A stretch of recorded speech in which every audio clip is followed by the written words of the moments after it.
Check the link. There are three links. There are three different links, man.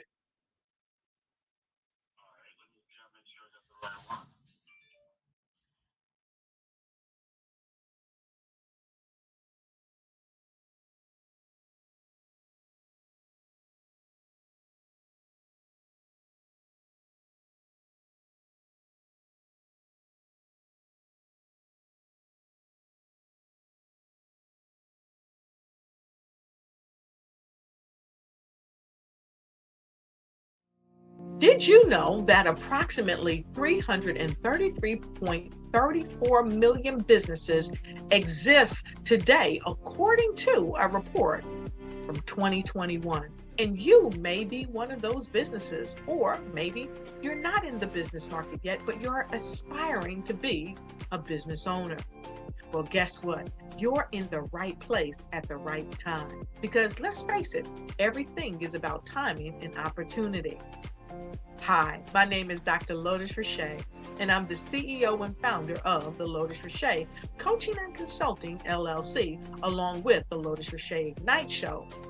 15 minutes of success with Dr. Lotus Richey, as well as books to boom your business and bring who you are.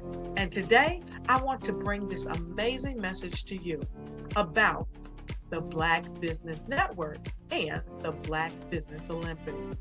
See, the Black Business Network and the Black Business Olympics is designed to help people just like you, that's right, that look like me, to take their business to the next level. Not just in your front yard or your backyard, but globally. The Black Business Network and Black Business Olympics is designed not to just help you survive, but to help you thrive. So join us today as we come together with businesses all around the world to support our students, our children, our young teens, our young entrepreneurs. What we do is we come together to help raise funds for students who are aspiring to be business entrepreneurs, who are aspiring and who are thriving in college. We endow them with a wonderful opportunity to gain scholarship of either a laptop or several thousands of dollars.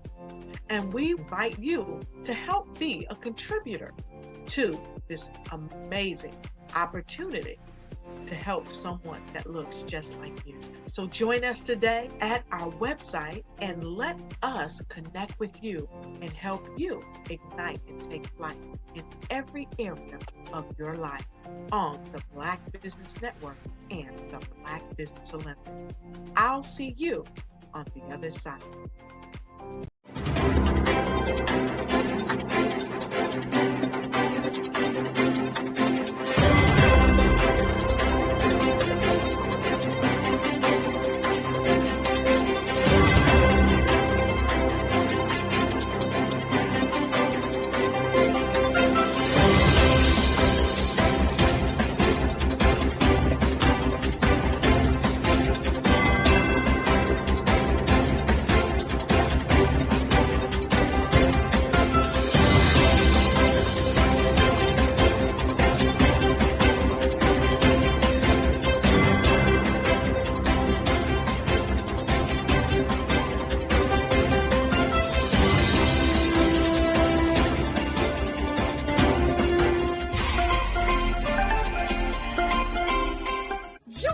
Dr. Eric Kelly III and a host of phenomenal speakers from all around the globe for this 7-day virtual event that you don't want to miss.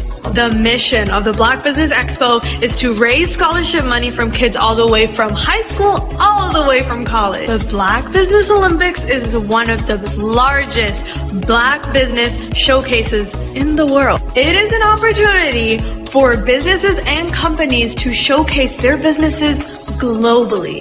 We are going to be giving away laptops up to $5,000 away to students.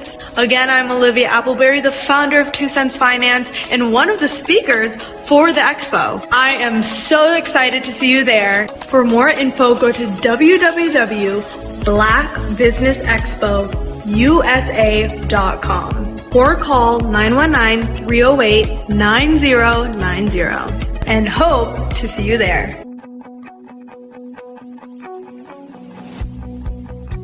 I am Black Business. From the moment I wake until the time I sleep. Yes, I am Black Business. I am Black Business. Tell me, are you Black Business? I am Black Business. Do you support Black businesses?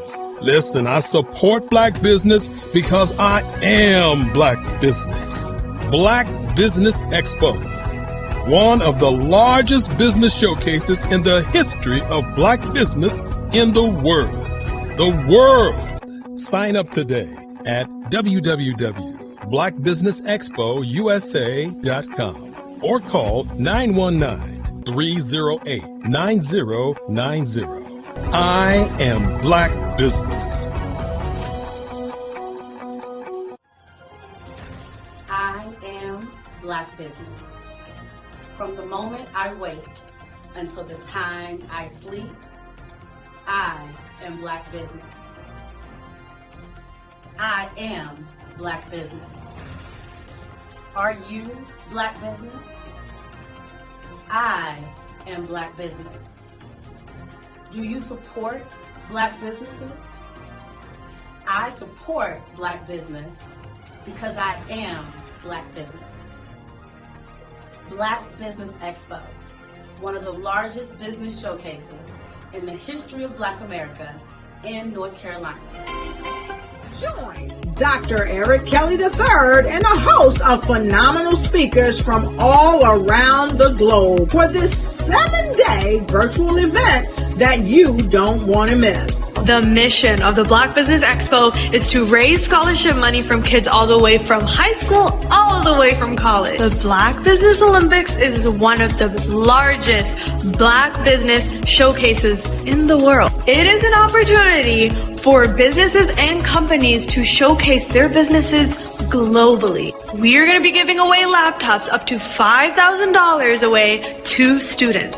Again, I'm Olivia Appleberry, the founder of 2 Cents Finance and one of the speakers for the expo. I am so excited to see you there. For more info, go to www.blackbusinessexpousa.com or call 919-308-9090 and hope to see you there. I am Black Business. From the moment I wake until the time I sleep. Yes, I am Black Business. I am Black Business. Tell me, are you Black Business? I am Black Business. Do you support Black businesses? Listen, I support Black business because I am Black Business. Black Business Expo, one of the largest business showcases in the history of Black business in the world.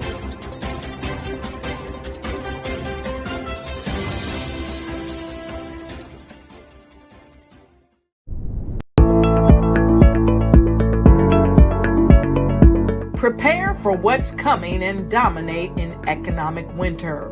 Stand strong and thrive by showcasing your great products and services globally through the Black Business Network and Black Business Olympics. The Black Business Network has showcased over 2,000 companies with over $7 billion in sales each year. Over 10 million attendees have viewed the rebroadcast each month. Through the Black Business Olympics, unique styles of business training and mentoring are turning students into business owners and entrepreneurial warriors who will dominate in any economy. Gain the ultimate advantage of the Black Business Olympics, 7 days of unbelievable topics and speakers speaking around the globe. Donate your time and experience to provide expertise and scholarships to students worldwide and change the world. Now, more than ever, new insights, tools, strategies, and capabilities are needed. This is your chance for a major presentation to the world. Fill out the form and join the more than 2,000 speakers who have presented to over 200 countries.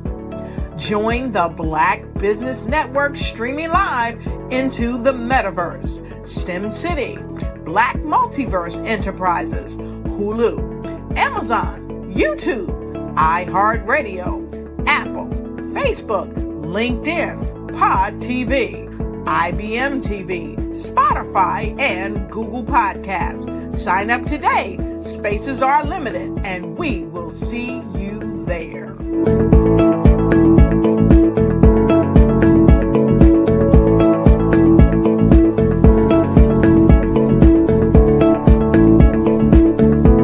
I'd like you to imagine with me, if you will, opening an app where you can collaborate with like-minded individuals from around the world, get inspiration and in-app tools to launch and grow your business, as well as share your knowledge and earn compensation, all in one app.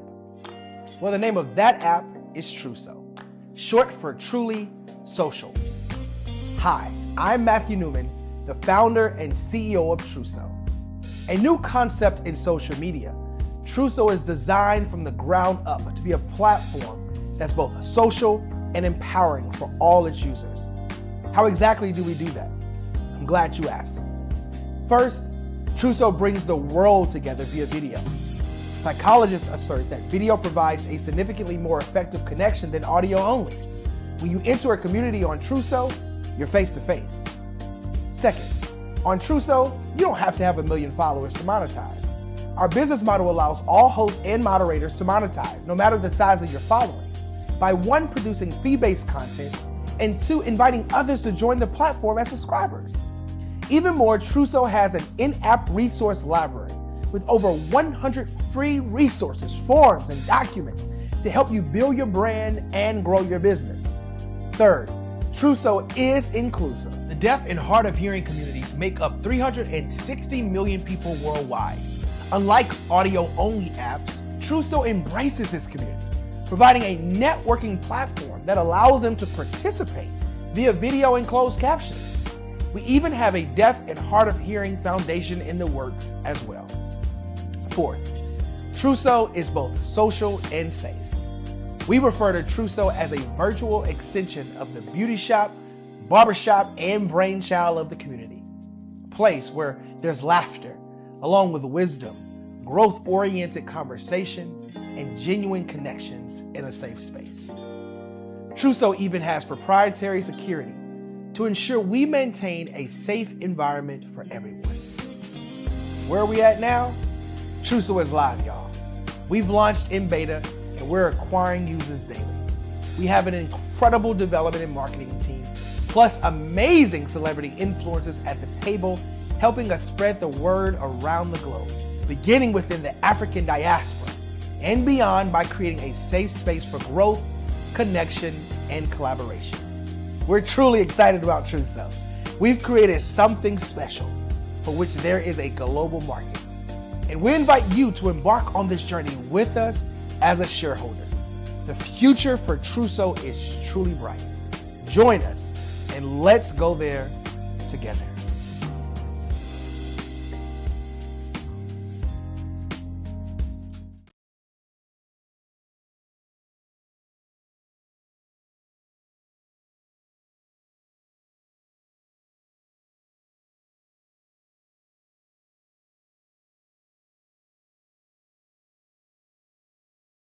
Over the past few years, we've seen the growth of existing and new initiatives focused on financial inclusion, building global networks, and reducing the wealth gap in response to the idea there's not enough seats at the table. Whether their outcomes are to increase the representation of Black executives on corporate boards, ensure an inclusive global economy, or to create new U.S. African commercial pathways, the strategies are often carried out by separate programs. The question is, should they be? With the continent of Africa being home to more than half of the world's fastest growing economies, the youngest workforce, over 400 companies generating more than $1 billion annually, 700 generating more than $500 million annually that are poised for growth, and being the destination of nearly $5 billion in venture capital in 2021. The diversifying U.S. and Africa commercial engagement by building bridges between African businesses and their U.S. diaspora should begin being seen as mutually beneficial. From helping to reduce Africa's enormous capital gap to catalyzing two-way trade opportunities, the COVID-19 global pandemic hopefully has taught us that global challenges and opportunities are more interconnected than we thought. During the pandemic, African companies like Unicorn Flutterwave, insurance provider Reliance Health, ride-hailing app Yasir, and 54Gene, the continent's first bank of DNA on people of African descent, prove that when African companies have access to networks, capital, and information, they grow big, grow fast, and create solutions that are valuable to the world. This is why Be Direct was created. We are the first U.S.-based but African-centric board preparedness and board search company designed to connect U.S. Black talent and corporations to African businesses.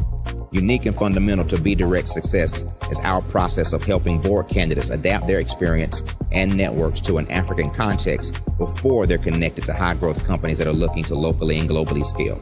From our focus groups with African business execs and government leaders, we don't ignore the sentiment that business is easy, but people are hard.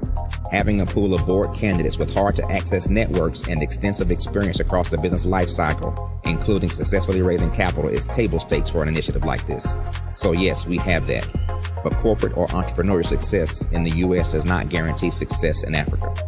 Developed alongside industry partners on the continent, our training program, Be Direct Prep, is designed to transpose their experience to create cultural comfort, understanding, and the commitment to helping businesses in Africa scale.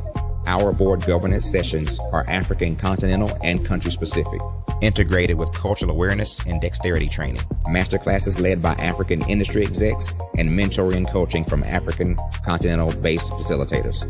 But even more unique to Be Direct Prep, we cap off our training program with an immersion trip to help candidates that have not been to Africa before see and feel Africa's complexity and opportunity from African soil. We all know traditional network-based board placement has historically left a lot of us out of ever really being in the paid board pipeline.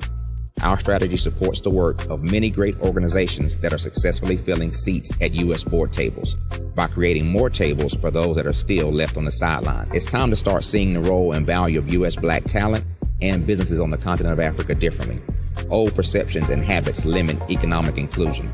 Let's transition Black talent and the African businesses they will support from the periphery of the global economy to its core.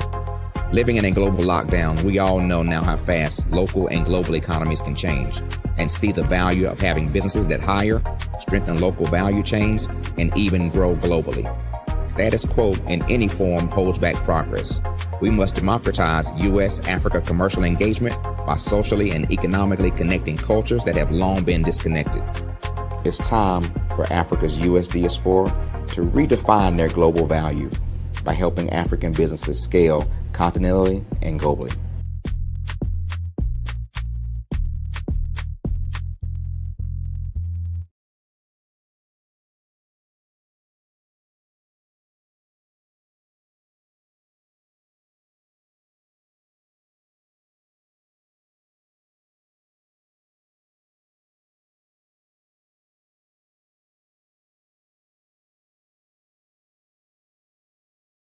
I'm Nidhi Harris. My genius is being an entrepreneur. I'm the CEO of K-Lock, a company where I develop my very own line of kids supplements.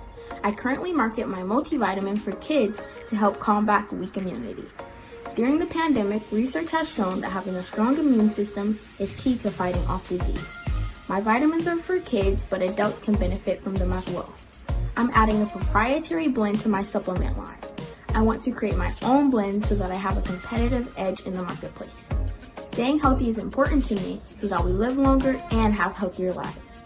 My website is klockproducts.com. That is K-L-O-C-K. Genius is common.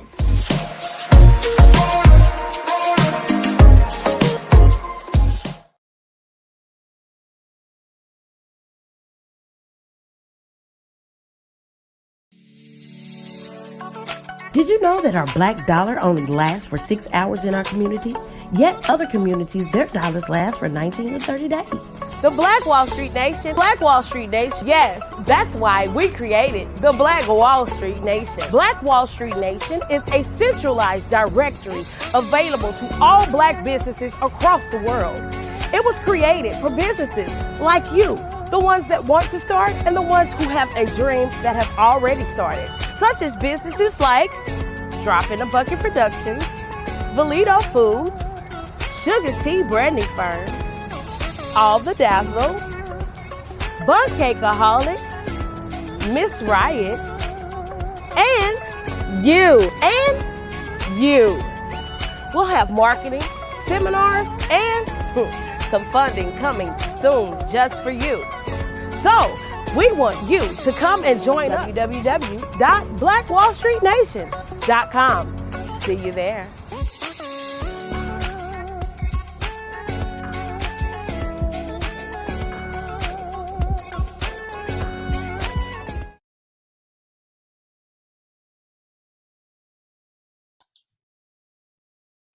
Hi, I'm Barbara Smith.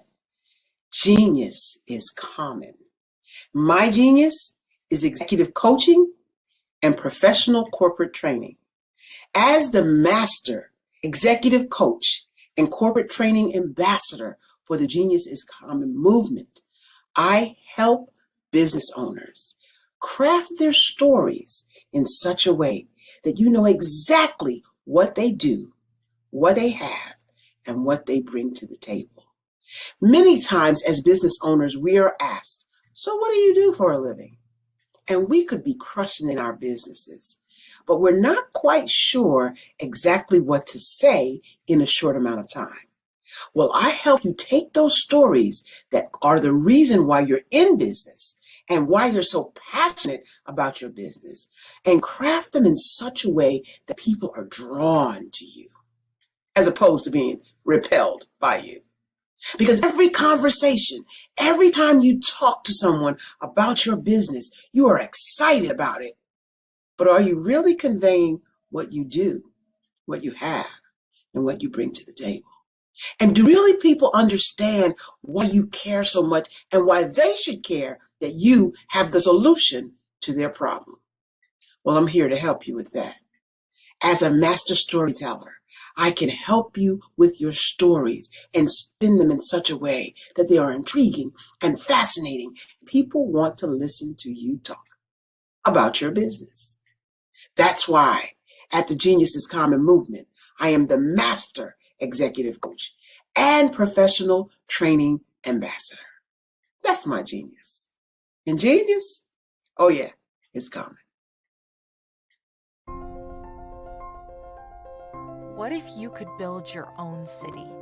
A place where every child can find nurturing people to help them achieve their full potential. A place where every adult can access job training support. Where health education is abundant. Where social justice ruled the land. A place without limitations.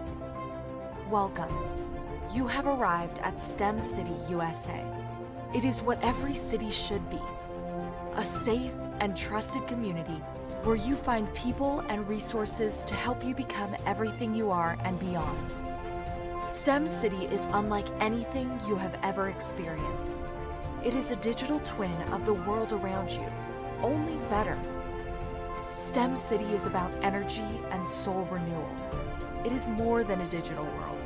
You can almost feel the power of live cultural events, music, and theater. STEM City promises a better future for children with caring mentors and hands-on activities with dedicated tutors to support our youth. STEM City is your passport to a healthy lifestyle with weekly events addressing our community's many issues. STEM City is your financial well-being with helpful information on wealth management, career advancement, job training, and so much more. STEM City is the community you deserve. It is the city where your dreams can come true. STEM City USA, a place in the sky that is accessible to all who reach for the stars.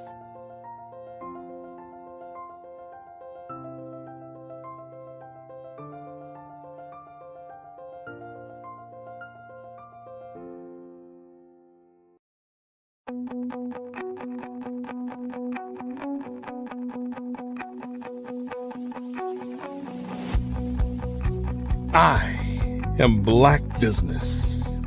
From the moment I wake until the time I sleep. Yes, I am Black Business. I am Black Business. Tell me, are you Black Business? I am Black Business. Do you support Black businesses? Listen, I support Black business because I am Black Business.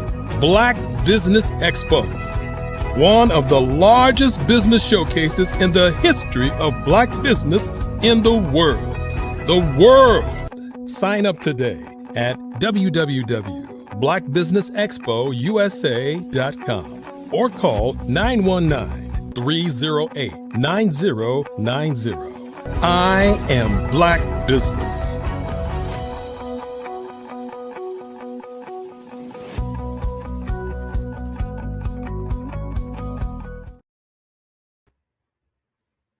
Hello, everyone. Good afternoon, good morning, good evening. It depends on where you're located. Business owners, entrepreneurs, thought leaders, and corporations, welcome to the Black Business Network. My name is Grant McGaw. I am the CEO of 5-Star BDM, and I am your business moderator for this afternoon and this evening on the Black Business Network.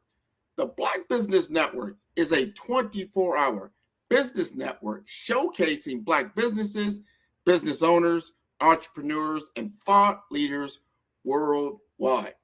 We have speakers from North Carolina, London, Singapore, Africa, Japan, and cities all over the United States. The Black Business Network is a global community sharing its business knowledge to empower, inspire, and educate businesses about business.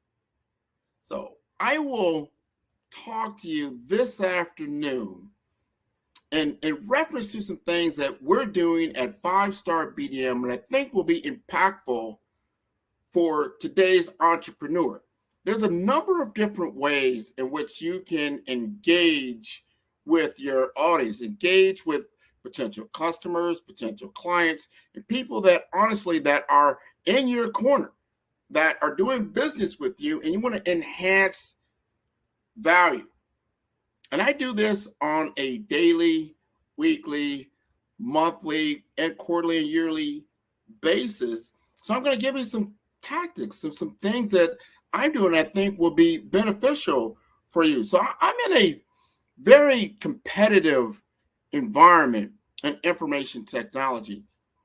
It's highly competitive. There's people all over the world that are vying for the attention of a few key people and board members to advance their cause. A lot of times, these particular deals that I'm working on from a business development standpoint are 5, 6, 7, and even more as far as revenue on a monthly level, also a yearly level.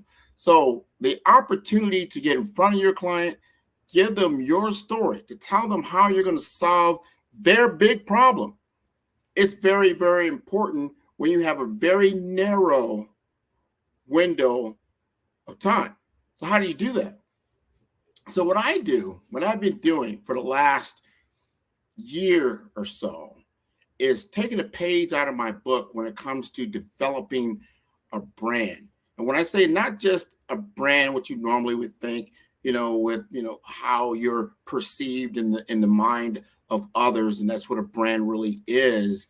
We're talking about a signature branded event or story, something that you're known for, that you do. It's a program that you've put together that is different from your competition, right? So you do your research, look at the landscape, take a look at what your competitors are doing in the space. Now, right now, what you'll see a lot of webinars, you'll see a lot of private, Zoom meetings, you'll see a lot of email chatter that goes out to try to get people engaged, to get time with them, to get face time with them. And I noticed this. That's all right. If I just jump in with the same process, I'm going to get the same result. I'm going to get a very small window of time, even a smaller window of time, because I'm just joining the fray. And from the customer point of view, this is just more noise. Why am I going to spend time doing this? I have all these other options that are available. So I need to step back and strategically think how I'm going to engage with my target client. So I sat back with my team and we thought through this. What kind of signature program can we put together that it's going to involve not only ourselves, obviously our client or clients, with the that's plural, but also our partners that are very well known in the space also. How can we collaborate on this and bring forth something that's going to work at a high level and be a gift that keeps on giving over time? So as I thought about it, and I thought back in my history, and I said, you know what? There were some things that we did, especially now after COVID. People are into in-person events again. They're starting to come out and they're starting to get engaged. So the webinar world is starting to step back a little bit. It's starting to become more hybrid. People are starting to go to these in-person events, but then they're more networking events, and they're nice panels. People come out and maybe a keynote, and they do a panel, and everybody will sit and they'll listen. There'll be some networking time. There'll do some card swapping, and then you'll follow up with an email and that type of thing to try to get engagement. And hopefully your target clients will be there. I said, I want to be more strategic than that. I want to put together a signature branded program that's going to engage my client, and not just one, but several, in a private setting with my partners that collaborate with me, and that we can pull together and put together a I would say a solution that helps the client to move forward. And everybody, in the room, they went, you know what, that's great. What are you thinking? What you're thinking? I said, why don't we take them to dinner? He said, dinner? Well, everybody said, no, not just a dinner. We're going to go to a high-end steakhouse, a high-end restaurant, high visibility. We're going to have them put us in a private room, and this will be a private affair. We're only going to have up to 30 people in this room. This is not something that will be publicized, over the internet. We're not doing advertising. We're doing invitations, private invitations. They said, okay, I'm following you. Okay. Let's see what that looks like. Well, how much is that going to cost? I said, well, I'll do the math on it. Let me engage with the restaurant. I came back. I got some numbers. It's going to cost about $5,000. I said, $5,000? That's a lot, Grant. I said, I know. But what if we got our partners to chip in, that they would be part of the program, and they would help to offset these costs, and they would also gain the opportunity to engage with these clients and build business pipeline. And they went, okay, I see where you're going. I see where you're going with this. So I also said, what are we bringing to the table?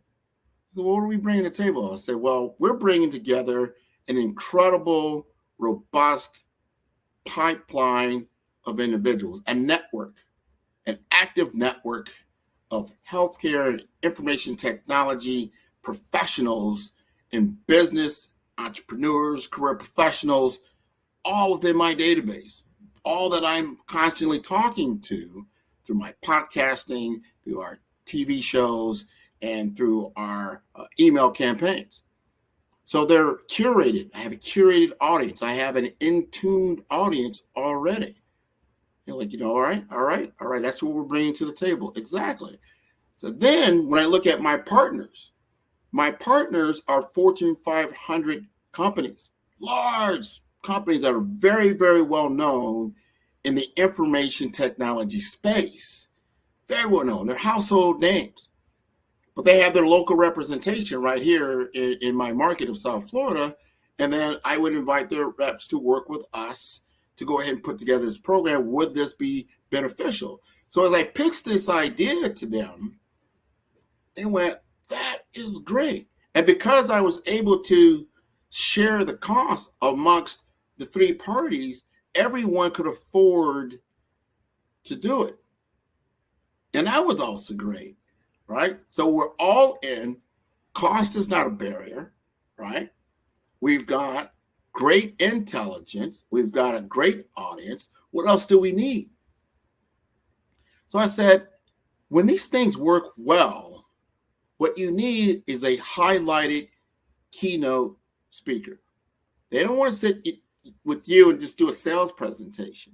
No one wants to come, it's a nice dinner and everything. That's great. But no one wants to be sold to in that manner. They want to get expert knowledge. They want to be able to talk to a leader in the field. They want to know somebody that's going to share knowledge, that has expertise in what we're all talking about. So I would make sure that the partners we had all were complementary. And the one-on-ones we did was on cybersecurity. It's all right. We're going to do this around cybersecurity.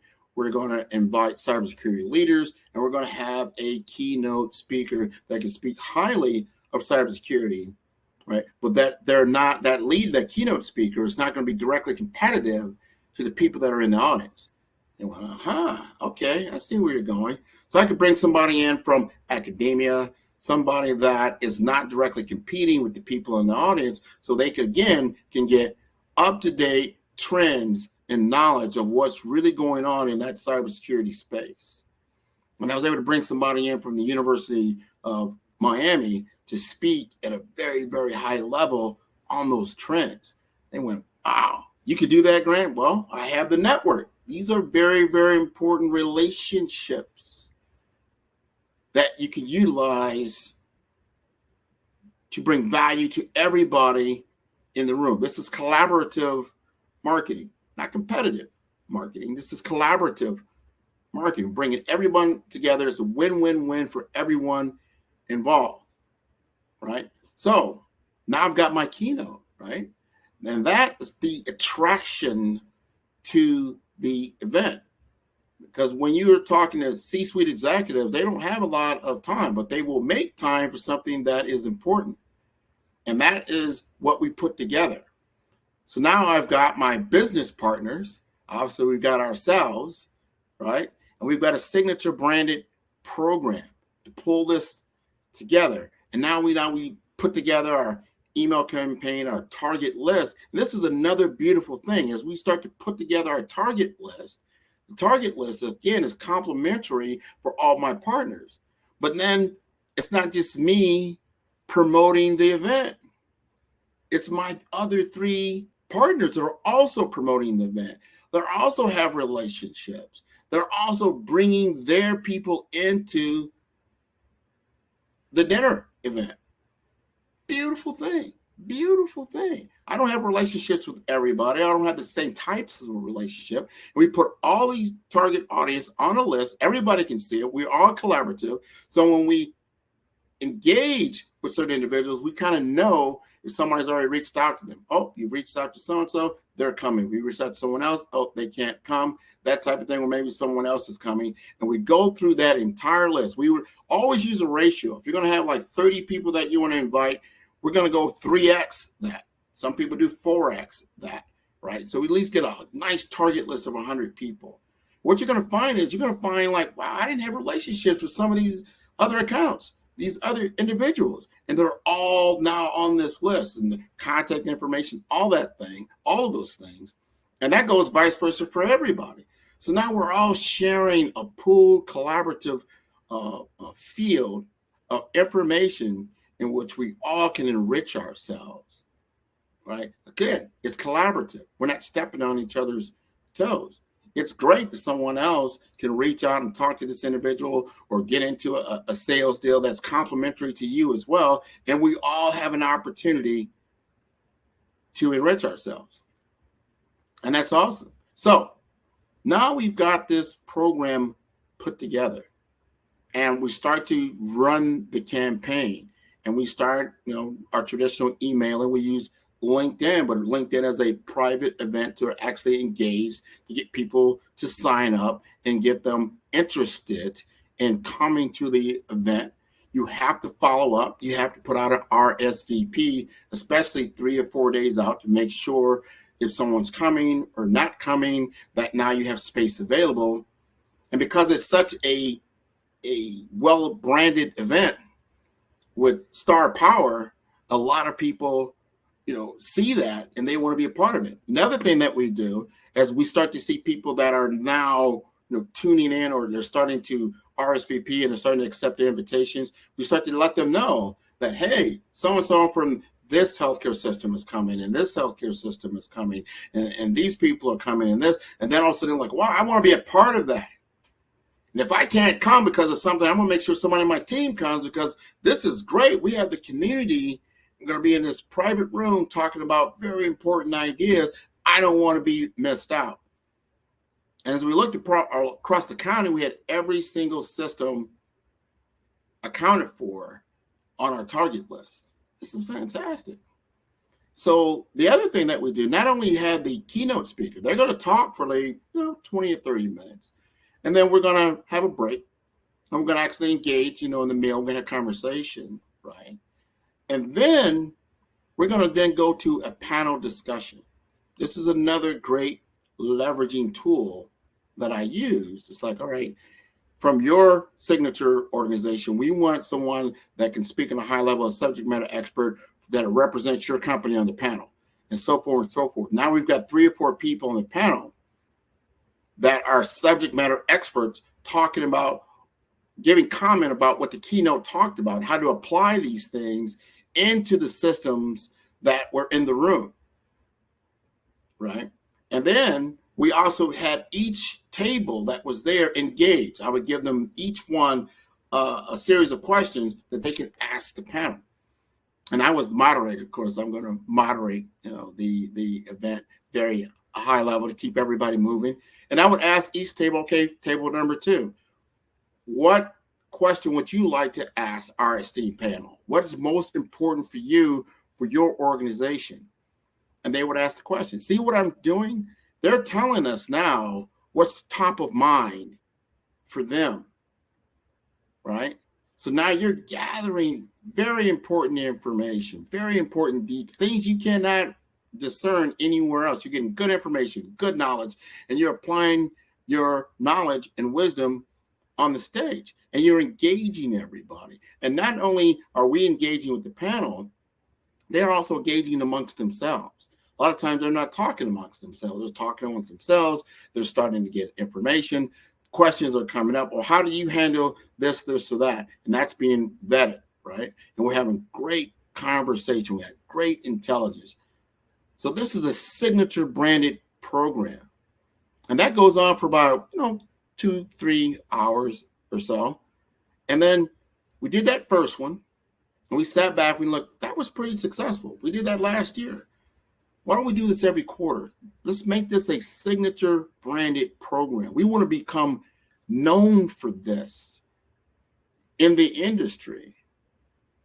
We want to be known for this in the community. So we was like, okay, let's try it again. But we're not going to do it on the same subject. We're going to do a different subject. We're not going to use the same partners. We're going to have different partners. And we're going to talk to different individuals. So we did it again. And they came again. And it was very successful. It was sold out. We're developing relationships that we never, ever, ever had before. Not only with the client, but also with the partners. Right? Remember, these are multi-billion-dollar companies that we now have developed relationships with. These are multi-billion-dollar clients that we now have relationships with. And then we're starting to be known for our signature branded program that we put together. Right? So to date, we've done 3 of these programs.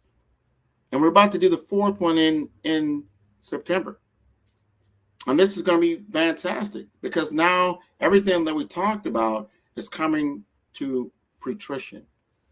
Anytime there's any new executives that now come on board or they just became, part of a new organization, no one knows them very well, we invite them to these events and they get a chance to actually network and grow their relationships that they didn't have before. And not because they're bombarded from a sales perspective. We're not standing there giving them a bunch of flyers and a bunch of sales pitches. No, because remember, we're gathering knowledge and information about what's truly going on with them. And now we can have intelligent conversations either then or even later. And they will pick up a phone call, right? When you call. or they'll answer an email. Hey, what's going on here? What's going on there? This might be important for you to know. Now you set yourself up as a knowledge expert, right? That go-to person. You need to go to Grant to find out about this or that. He has the relationships with a lot of the partners that you're probably already doing business with one way or another, but he has the intimate relationship, right? And then you could take that from now that group dinner to now a private luncheon or just a standard office meeting to have more meaningful discussions as we move forward. So that's an example that you can use and think about in your own market. How can you put together a signature branded program, a program that is different from where your competition is right now? It's different from what your clients are expecting, and you're packing it with value on top of value on top of value for everyone involved.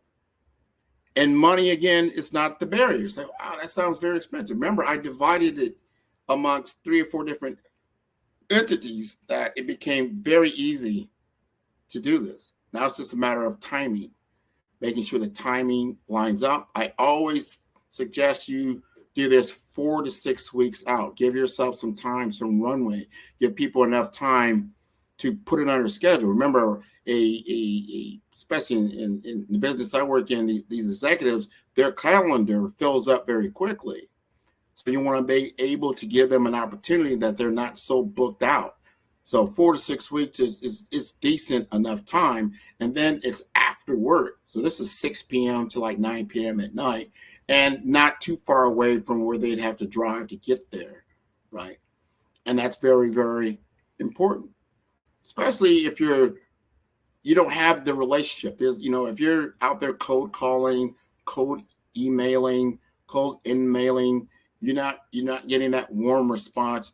Look to what I just talked about, getting partners that may already have the relationship, or maybe they're further along the process than you are, and you collaborate together on a signature branded program that you can put together. That it's not a community event, it's a private event. It's a private affair in which you can have intimate conversations to solve business problems that are important, not only for your client, but the client, all the other clients in the room. So I want to let people know these are the things that I do, giving out my secret sauce when it comes to business development that you might not hear about, you might not know about, right? It's very easy to say, well, we'll put together an email campaign. Not a problem. A lot of people do it. You're no different from anyone else. We'll put together a social media campaign. No problem. Good tactic. Not a problem at all. But you got to remember, everybody else is doing that, right? I'm going to put together a networking event. Well, that starts to help. But how open it? What's the clear purpose of it, right? And is it geared for a desired result? So that's when you start getting into signature branded programs that when you start doing other things in the community, people start opening your emails. They start following you on social media. They start coming to your networking events. They start going to your webinars, right?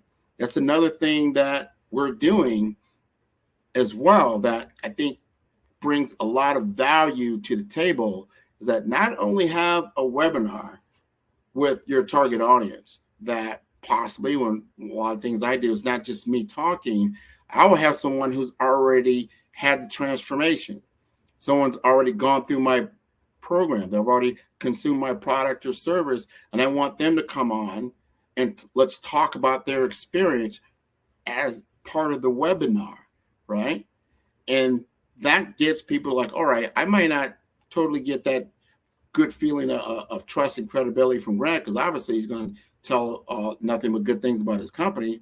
Most people won't get up and tell all the bad things, right? But if you hear from someone else, it goes a longer way, and someone else is telling you factual truth about what happened during their journey and their experience, it's going to go a longer way. But that's just part of the process. The webinar is just part of the process. Your next step after you've done your webinar is to then have a workshop.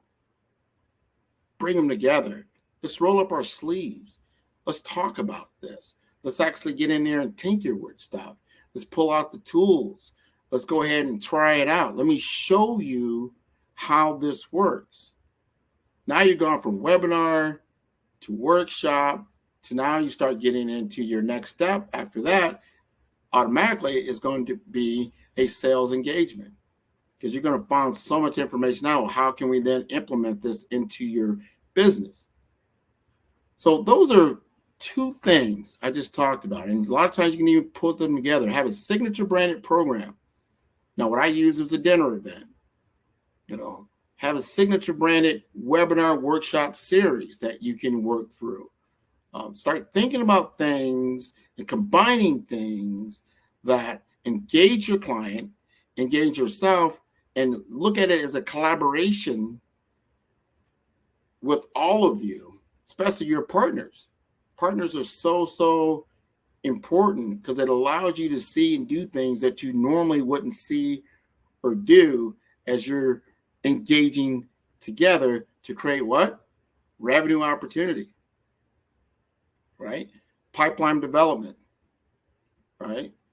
Something that a lot of people don't like to do. You've got to look at funnel.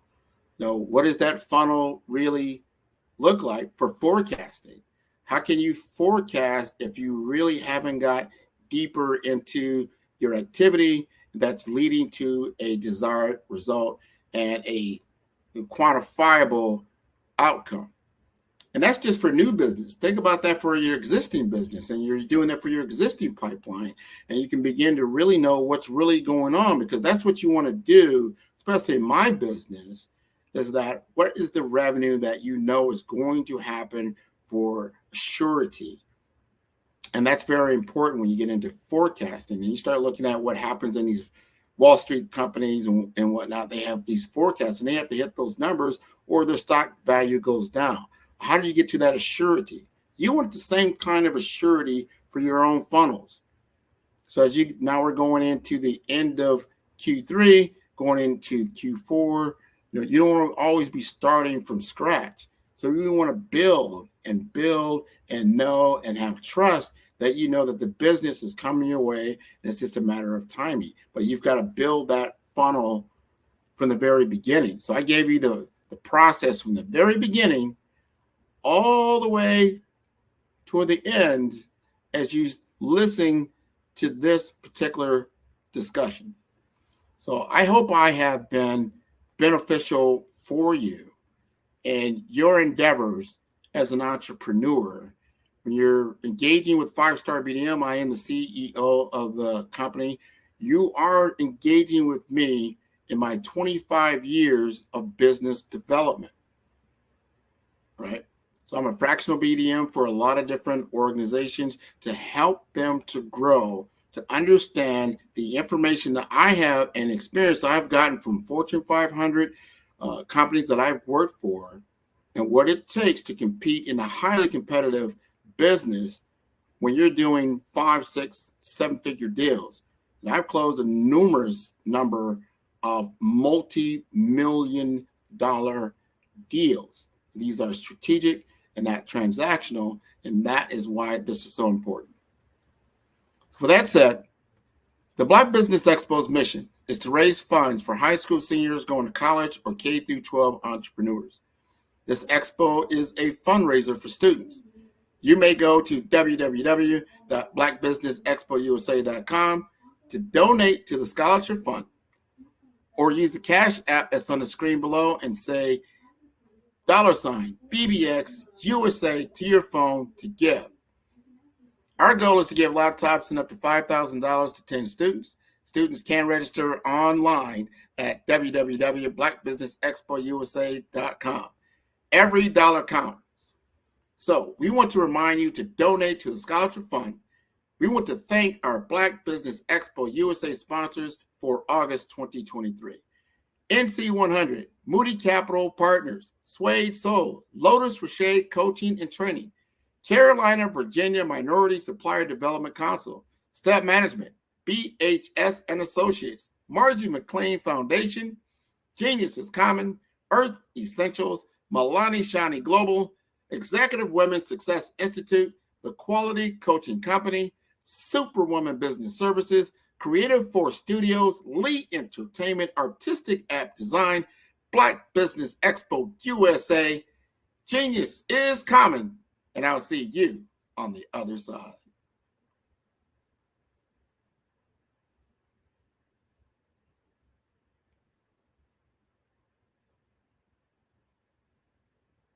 Hey guys, my name is Caden. I'm the CEO of Caden Teaches, and my genius is teaching kids about financial literacy.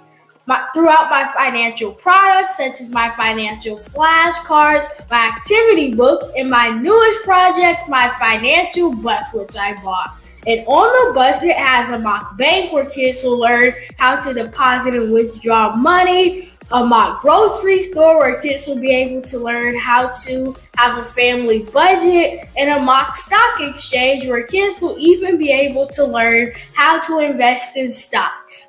Now, I decided to start teaching kids about financial literacy because I find that most kids graduate high school without even knowing the basics about financial literacy.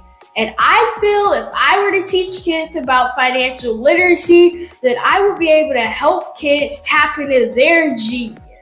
And I actually learned about financial literacy to my dad because I would go to business meetings with him, and I would always see that they were talking about financial literacy. And at that point, I didn't understand what financial literacy was. So I took it upon myself to learn about financial literacy and teach it to kids in a way that they could understand.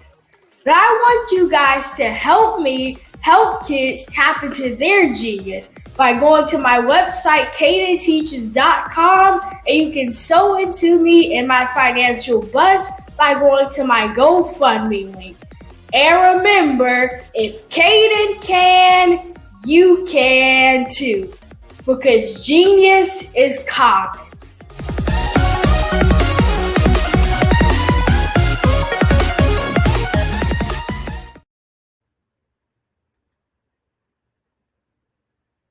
You know how a lot of people say that being successful is a great thing? Well, it really is. Yet having a successful mindset is the thing that propels people to their ultimate success. Now, many of us get stagnated. So, have you been? I'm Kennedy Harris. My genius is being an entrepreneur. I'm the CEO of K-Lock, a company where I develop my very own line of kids supplements. I currently market my multivitamin for kids to help combat weak immunity. During the pandemic, research has shown that having a strong immune system is key to fighting off disease. My vitamins are for kids, but adults can benefit from them as well. I'm adding a proprietary blend to my supplement line. I want to create my own blend so that I have a competitive edge in the marketplace. Staying healthy is important to me so that we live longer and have healthier lives. My website is klockproducts.com. That is K-L-O-C-K. Genius is common.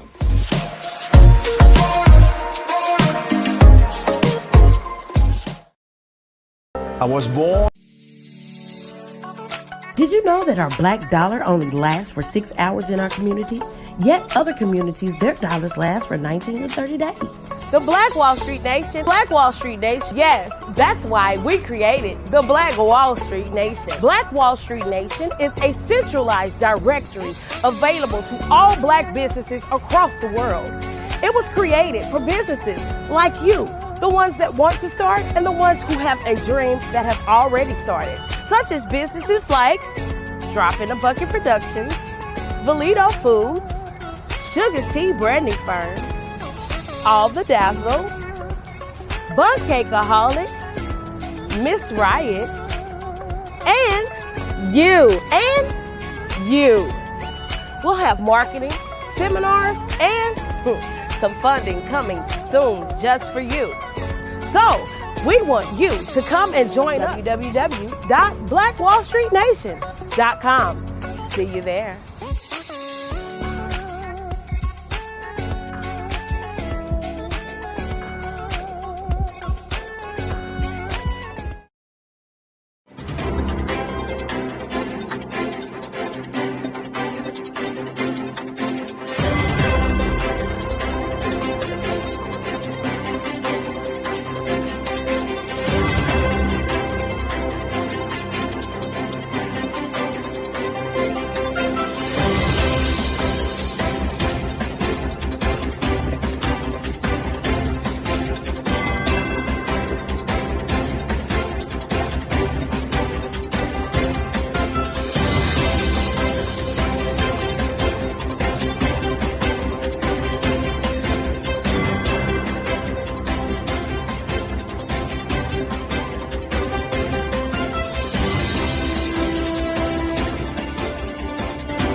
Dr. Eric Kelly III and a host of phenomenal speakers from all around the globe for this 7-day virtual event that you don't want to miss.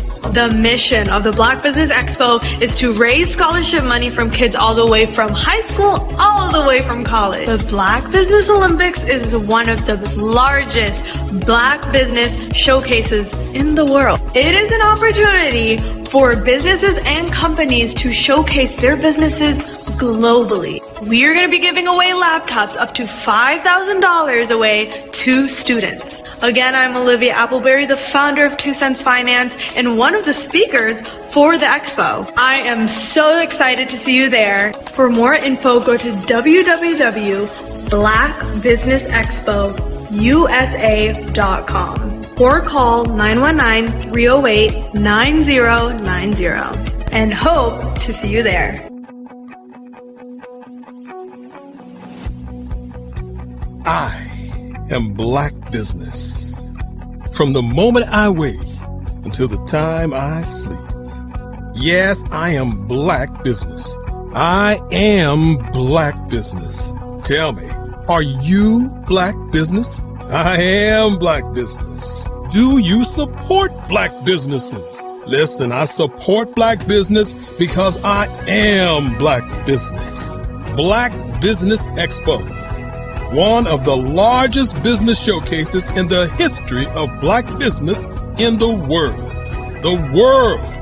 Sign up today at www.blackbusinessexpousa.com or call 919-308-9090. I am Black Business.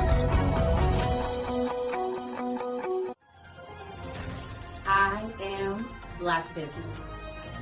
From the moment I wake until the time I sleep, I am Black Business. I am Black Business. Are you Black Business? I am Black Business. Do you support Black businesses? I support Black business because I am Black Business.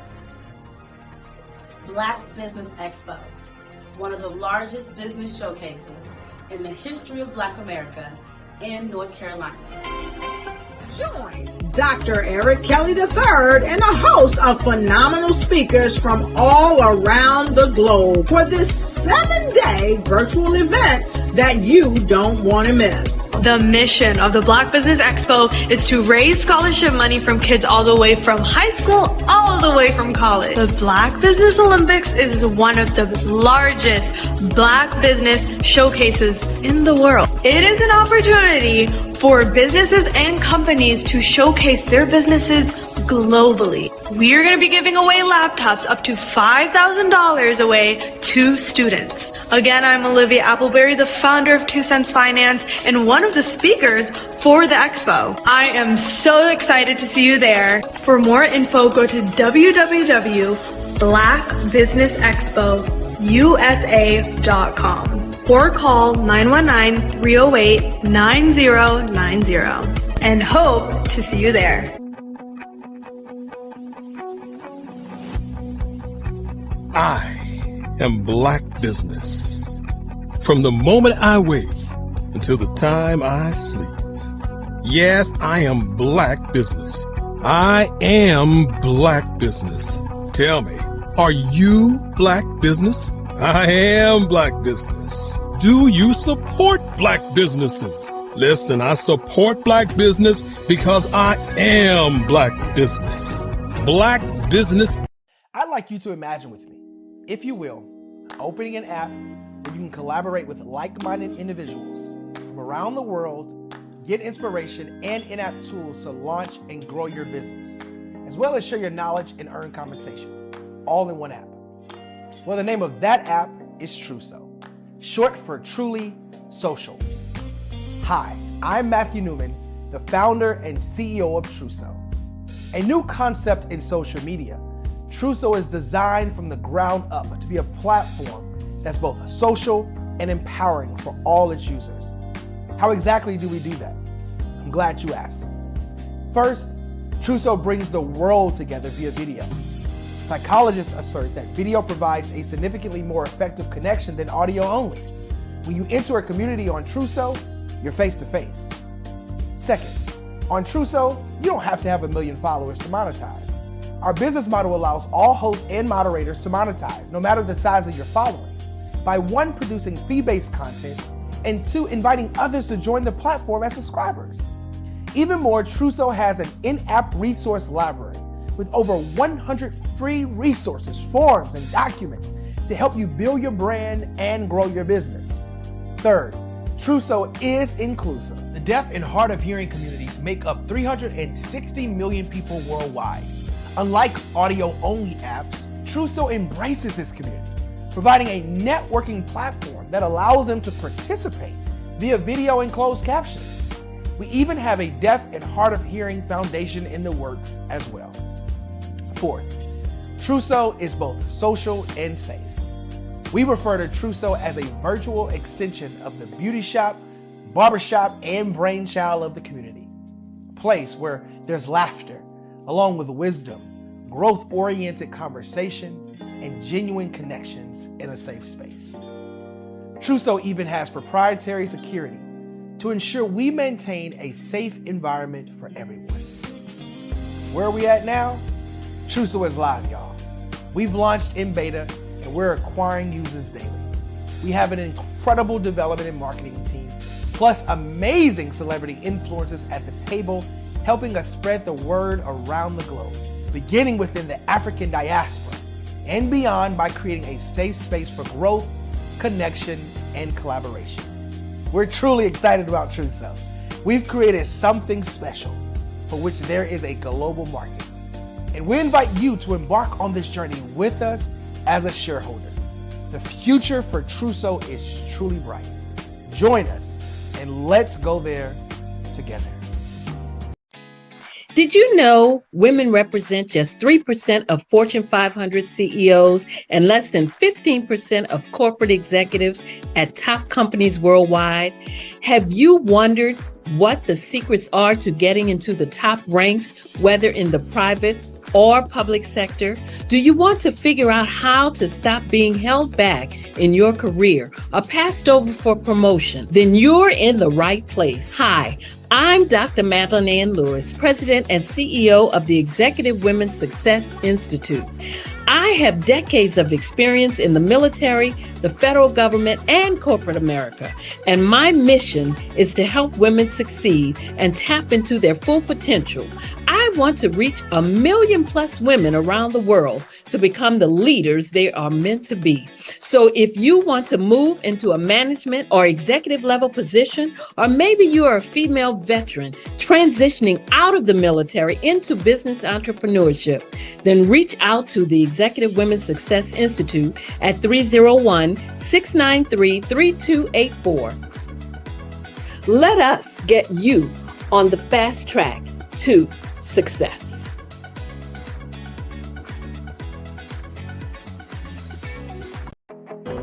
I am Black Business. From the moment I wake until the time I sleep, I am Black Business. I am Black Business. Are you Black Business? I am Black Business. Do you support Black businesses? I support Black business because I am Black Business. Black Business Expo, one of the largest business showcases in the history of Black business in the world. Sign up today at www.blackbusinessexpousa.com or call 919-308-9090. I am Black Business. Follow the Brand TV broadcast host, Grant McGaw, as he visits with top executives and entrepreneurs to find out their secrets of success with their personal brand. Follow the Brand TV broadcast host as he focuses on brand development to build better relationships, bring value to your business, relationships, and career. You will enjoy listening to each episode that is tailored to speak to you directly. If you're looking for this type of clarity in terms of building your brand, you have tuned into the right station. Each episode will help you to shape a conversation in the 5-star BDM network of 20,000 professionals and become a springboard for your corporate engagement and business opportunities. Each guest will frame their story in the areas of personal branding, business development, career development, financial empowerment, and technology innovation. Grant McGaugh explains why he is the CEO and owner of his own professional career. Grant is an accomplished business leader and entrepreneur who wants to give back to individuals to grow their personal brand strategy. Tune in as he weaves his story about new possibilities, while to you exceed expectations. If you love storytelling, this show will make for fun.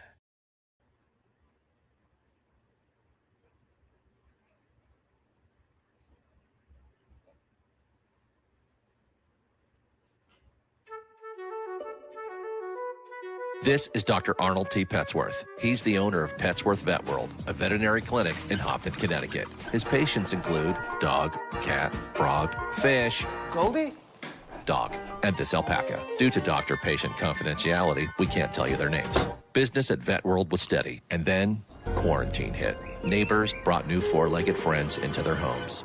Bunnies. Bunnies everywhere. Dr. Petsworth welcomed these new patients with open arms. The only problem? There were more appointments than he could manage.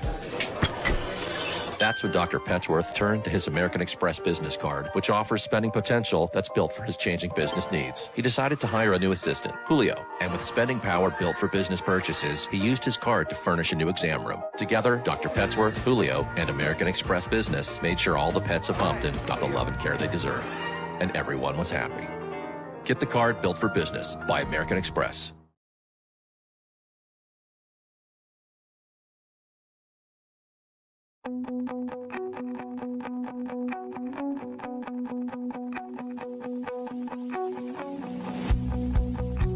I am Black Business. From the moment I wake until the time I sleep. Yes, I am Black Business. I am Black Business. Tell me, are you Black Business? I am Black Business. Do you support Black businesses? Listen, I support Black business because I am Black Business. Black Business Expo, one of the largest business showcases in the history of Black business in the world. The world! Sign up today at www.blackbusinessexpousa.com or call 919-308-9090. I am Black Business.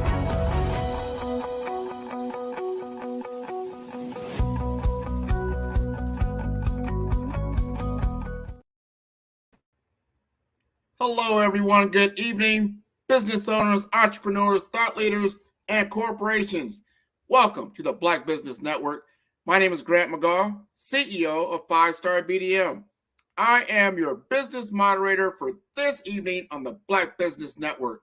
The Black Business Network is a 24-hour business network showcasing Black businesses, business owners, entrepreneurs, and thought leaders worldwide. We have speakers from North Carolina, London, Singapore, Africa, Japan, and cities all over the United States.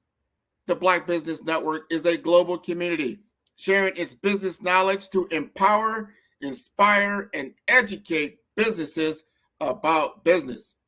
Today, we present a true testament to resilience and transformation. Unisa Camara, once at the helm of Black Lion Entertainment and Camara Homes in the U.S., today he stands as the dynamic CEO of the Global Speakers Platform and Camara Youths in the UK. Fueled by personal tragedy and an undying drive, he founded Camara Youths in memory of his late son and the Global Speakers Platform to uplift voices globally. But Unisa's influence isn't just in his ventures, it's in his life story.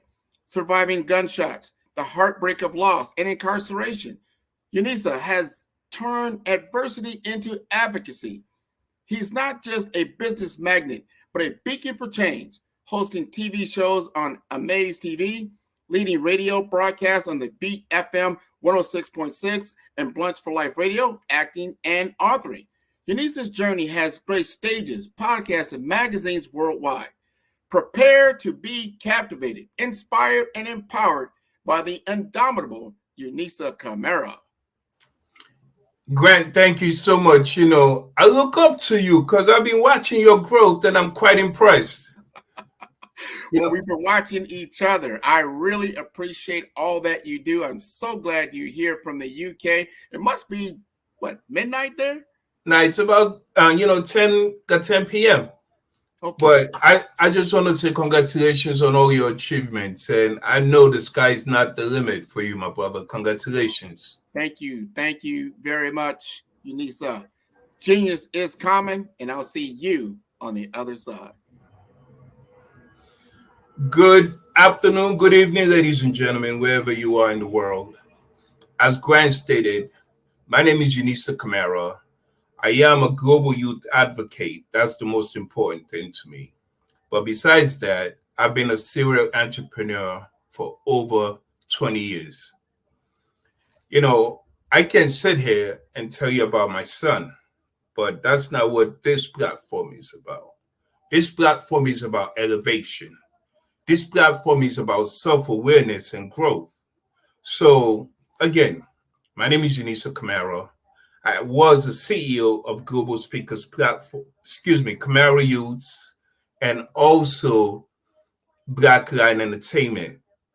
I am now the CEO of Global Speakers Platform. Now, what we do at Global Speakers Platform is to elevate our speakers globally.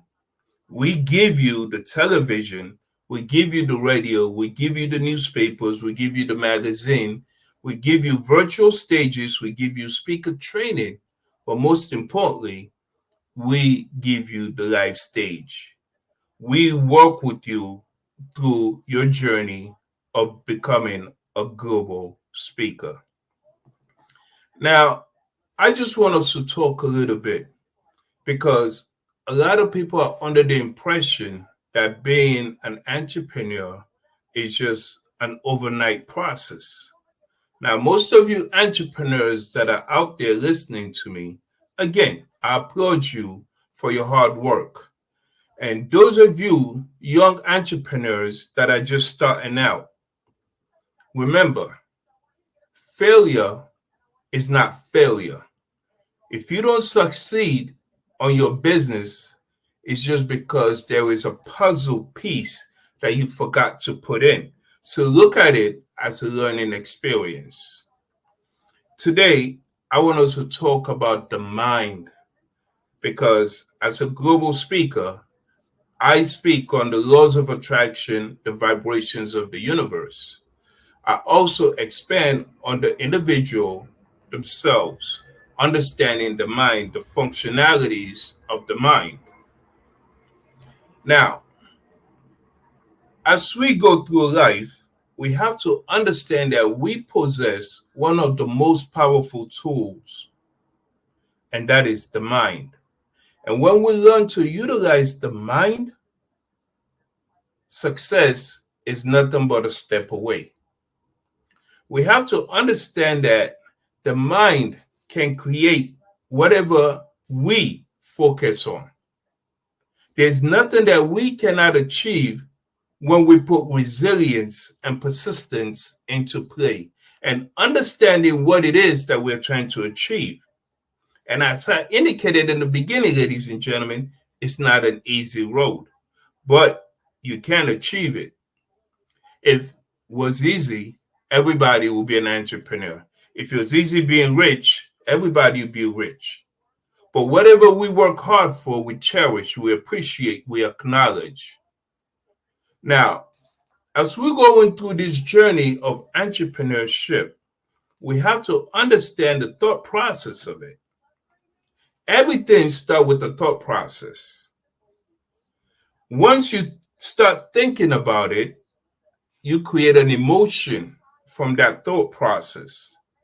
And with that thought process, you create an action. Let me say that again. You just don't act. Nobody just acts. There has to be a reason to your action. There has to be an emotion that is involved. So let me just say, you are getting evicted and you have a child. Is that a need or want? You need to put something into play to keep your child in a safe environment, to keep your child under a roof, to provide food for your child. So that's a need. It's no longer a want. So when you have that need, you put it into play. And your mind, ladies and gentlemen, is your central processing unit. Whatever you think, you can achieve. And once you start utilizing the mind, you have the left brain and the right brain, which gives you pictures, and the other one gives you the thought process.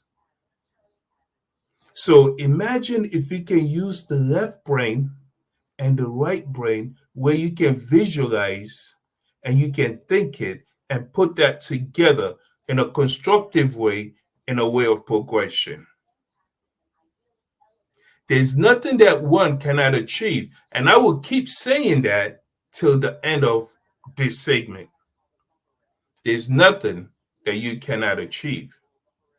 Will you face trials and tribulations? Without a doubt. But when you put persistence into place, you can achieve it. Now, along this journey, you will understand who you are. But before you start this journey, you will have naysayers. You will have people that will try to tell you, you cannot do this, you cannot do that. That is impossible. Oh, we tried that before. Because somebody tried something and did not achieve it does not mean you cannot achieve. Each and every one of us have our own journeys. You're on your own journey. I'm on my own journey. But we come together to elevate each other. We come together to support each other towards growth. Now, because I'm supporting you does not mean I am deviating from my own journey.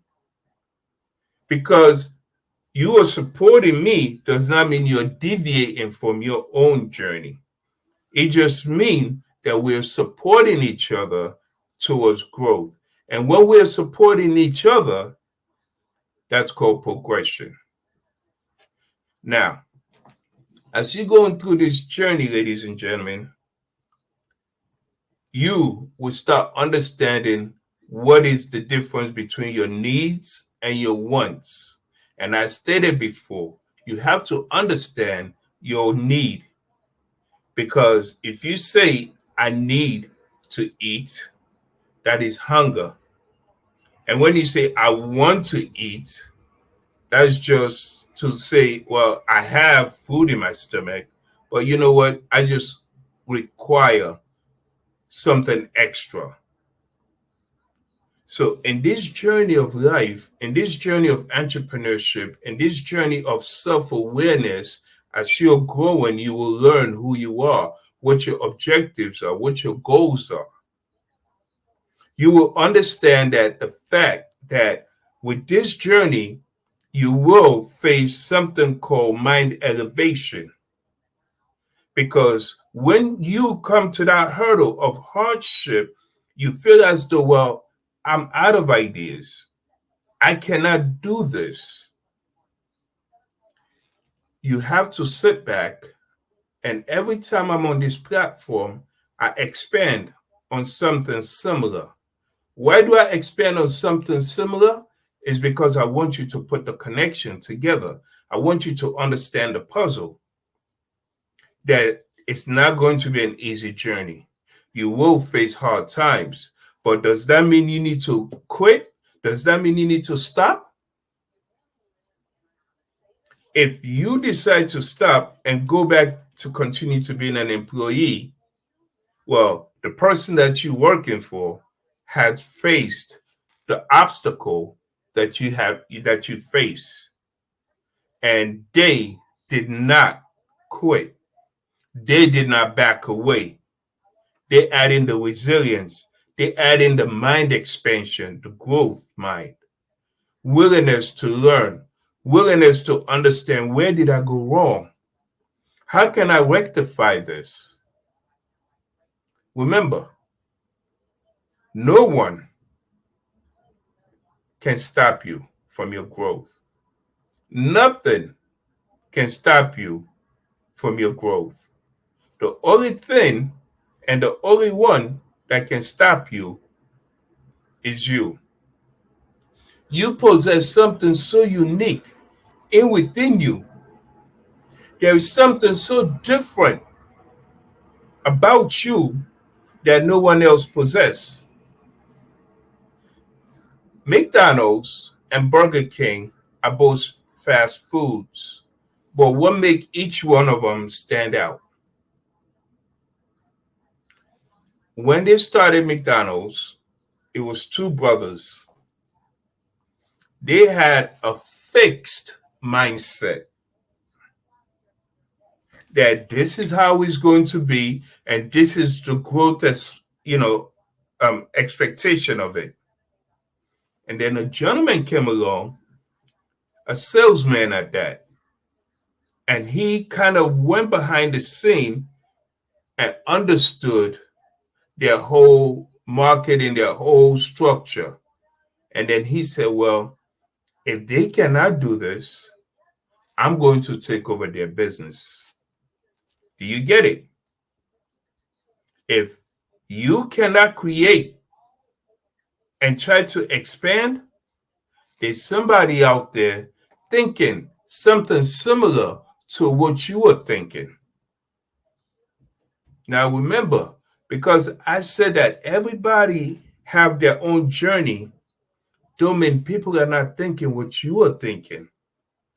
You have to understand that you're going to have competitors in any field. You can go to school to become a doctor. There are other doctors out there. You can open your own surgery. You will face other surgeons doing the same thing. But what makes you stand out from the rest? You have to understand your uniqueness. You have to understand your creativity. You have to understand your craft. You have to understand the marketing aspect. In business, there's so many pieces that you need to understand.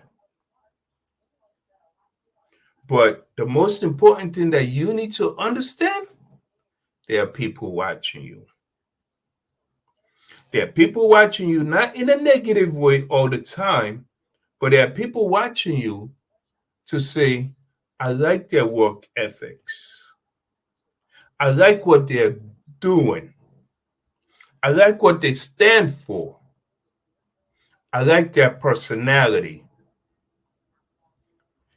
People will come to you and say, how can I be a part of this? How can I be a part of what you are building? The more you grow, the more people will come along your journey. That does not mean that you should now forget about that aspect of the business.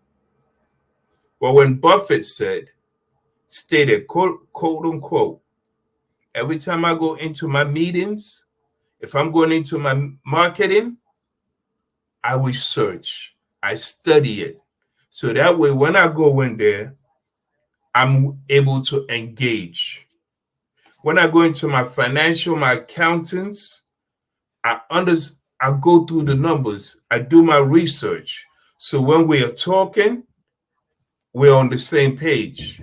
And if there's something that I don't understand, I would say, well, I don't know. Explain that to me.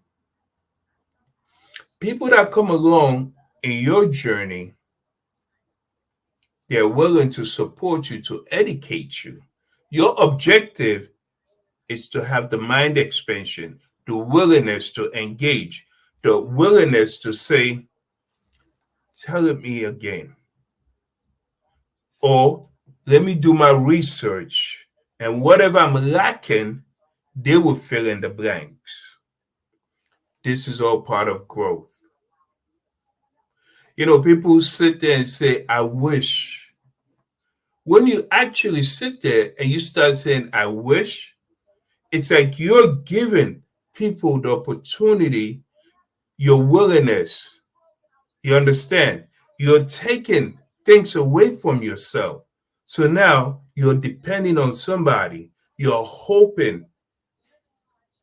Now there's something called manifestation, which indeed I talk about all the time. When you manifest, you don't see it. It's like wishing. But when you manifest it, it's a belief. You believe that your business is going to blossom. You believe that you are going to make a difference in your community, in this entrepreneurial world. So when you manifest, you take action. Now, in the laws of attraction, we say ask, seek, and receive. In the entrepreneurial world, we say go get it. Simple. But before you go get it, you have to plan, which is structuring, which is strategizing, and then you can execute. You just don't want to jump into a river without knowing the depths. You don't want to jump into a lake without knowing the warmth of it. You don't want to buy shoes without trying them on. You don't want to go get that beautiful dress that you see your friend wearing or you see on television without fitting it on. Whatever we do, understand the market, understand what you want to do, understand what you want to buy, try it out. But one thing I can tell you today, ladies and gentlemen, is that it's never too late. It's never too late. It's never too early. Whatever you want to do, understand what it is that you're trying to get into. And that is like trying out that new dress, trying out those the new shoes before you purchase them. Different terminologies, same thing. We possess, again, everything we need to succeed. You possess something that I don't have. I possess something you don't have. Don't envy somebody else, but celebrate that person and say, how can I help you? How can I support you? When you offer your support to people, that makes them want to engage with you. Don't say, well, I can do it on my own. Yes, I built my first business by myself. I built the lucrative business, which was Black Line Entertainment. I built Black Line Entertainment from a $1 bet. And that is my pride and joy. When I get on many stages, I talk about it. I was made a $1 bet. You cannot build a business from a $1 bet, from not putting in no money. I went to work. I utilize what I have. I studied the community. I studied my surrounding. And then I tried it out. And then I see the prosperity. I see the potential. I see it coming. I built my business, which became so lucrative. Wu-Tang and I were doing shows together. Now remember, I started off with nothing, a penny, zero, $1 bet made me so much money. If you understand what it is that you're trying to build, if you understand your community, your environment, your niche, your people, what it is that they need, how can I support them? Take yourself out the equation. Don't say, how can I make money? How can I be of support? How can I make a difference? What do they need? And how can I get it to them? Global Speakers Platform, the reason why we are who we are is because we understand the speaking community. We understand that a lot of speakers are paying so much money for coaches to coach them. And what happens after they coach them? They say, thank you for your business. Goodbye. They don't care if you go get a speaking job. What happens when you have a little money, then you say, I want to be on TV? You spend that money. What happens? That's it. You want to be on the radio. What happened? What we did at Global Speakers Platform is understand what other speakers need. So we brought team together. We reached out to other businesses and we said, let's work together and let's make an impact in this arena. So now, under one umbrella, we have the televisions, we have the radios, we have the newspapers, we have the magazines, we have the virtual stages, and we have the live stage, all under one umbrella. Now, when we were structuring Global Speakers Platform, it was not just about me. It's how can I support? How can I make a difference? And because the way we think, we say, well, you know what? We need some film production companies. So we started engaging, and now we're working with film production companies.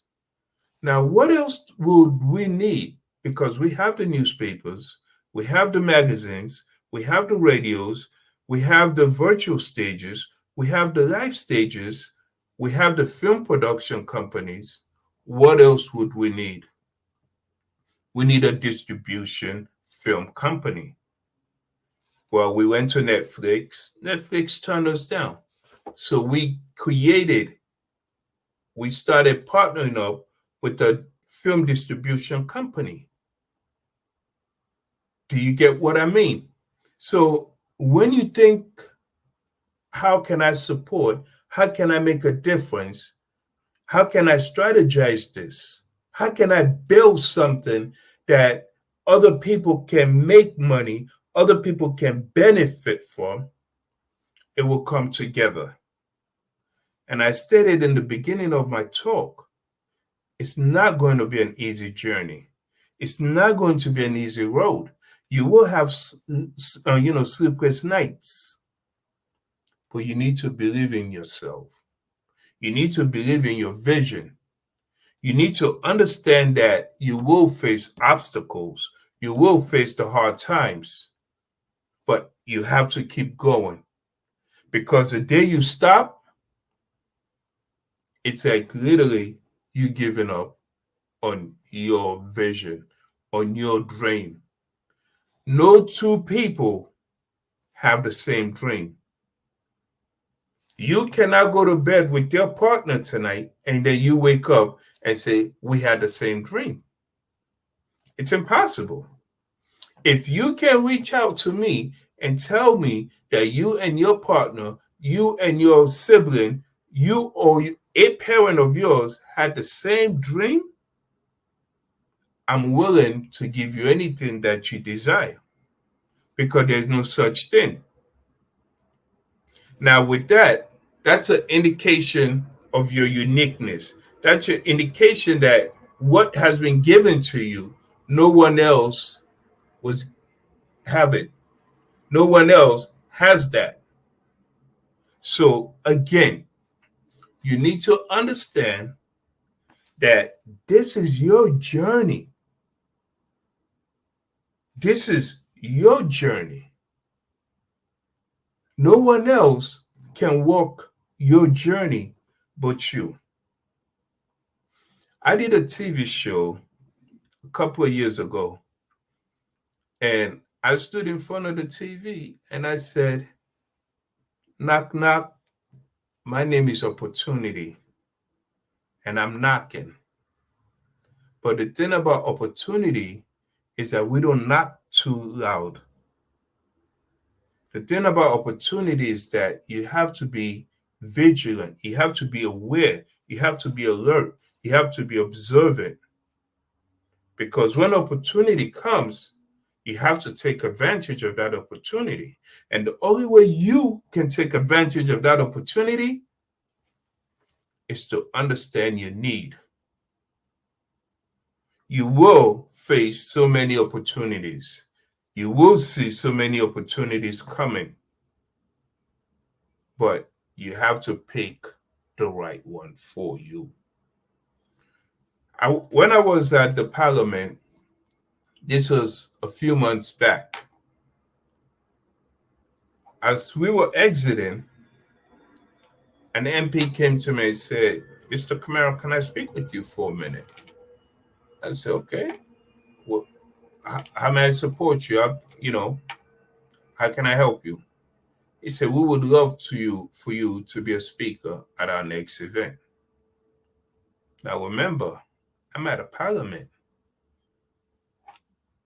What is it that I can speak about on politics? Now, let me tell you a little about me.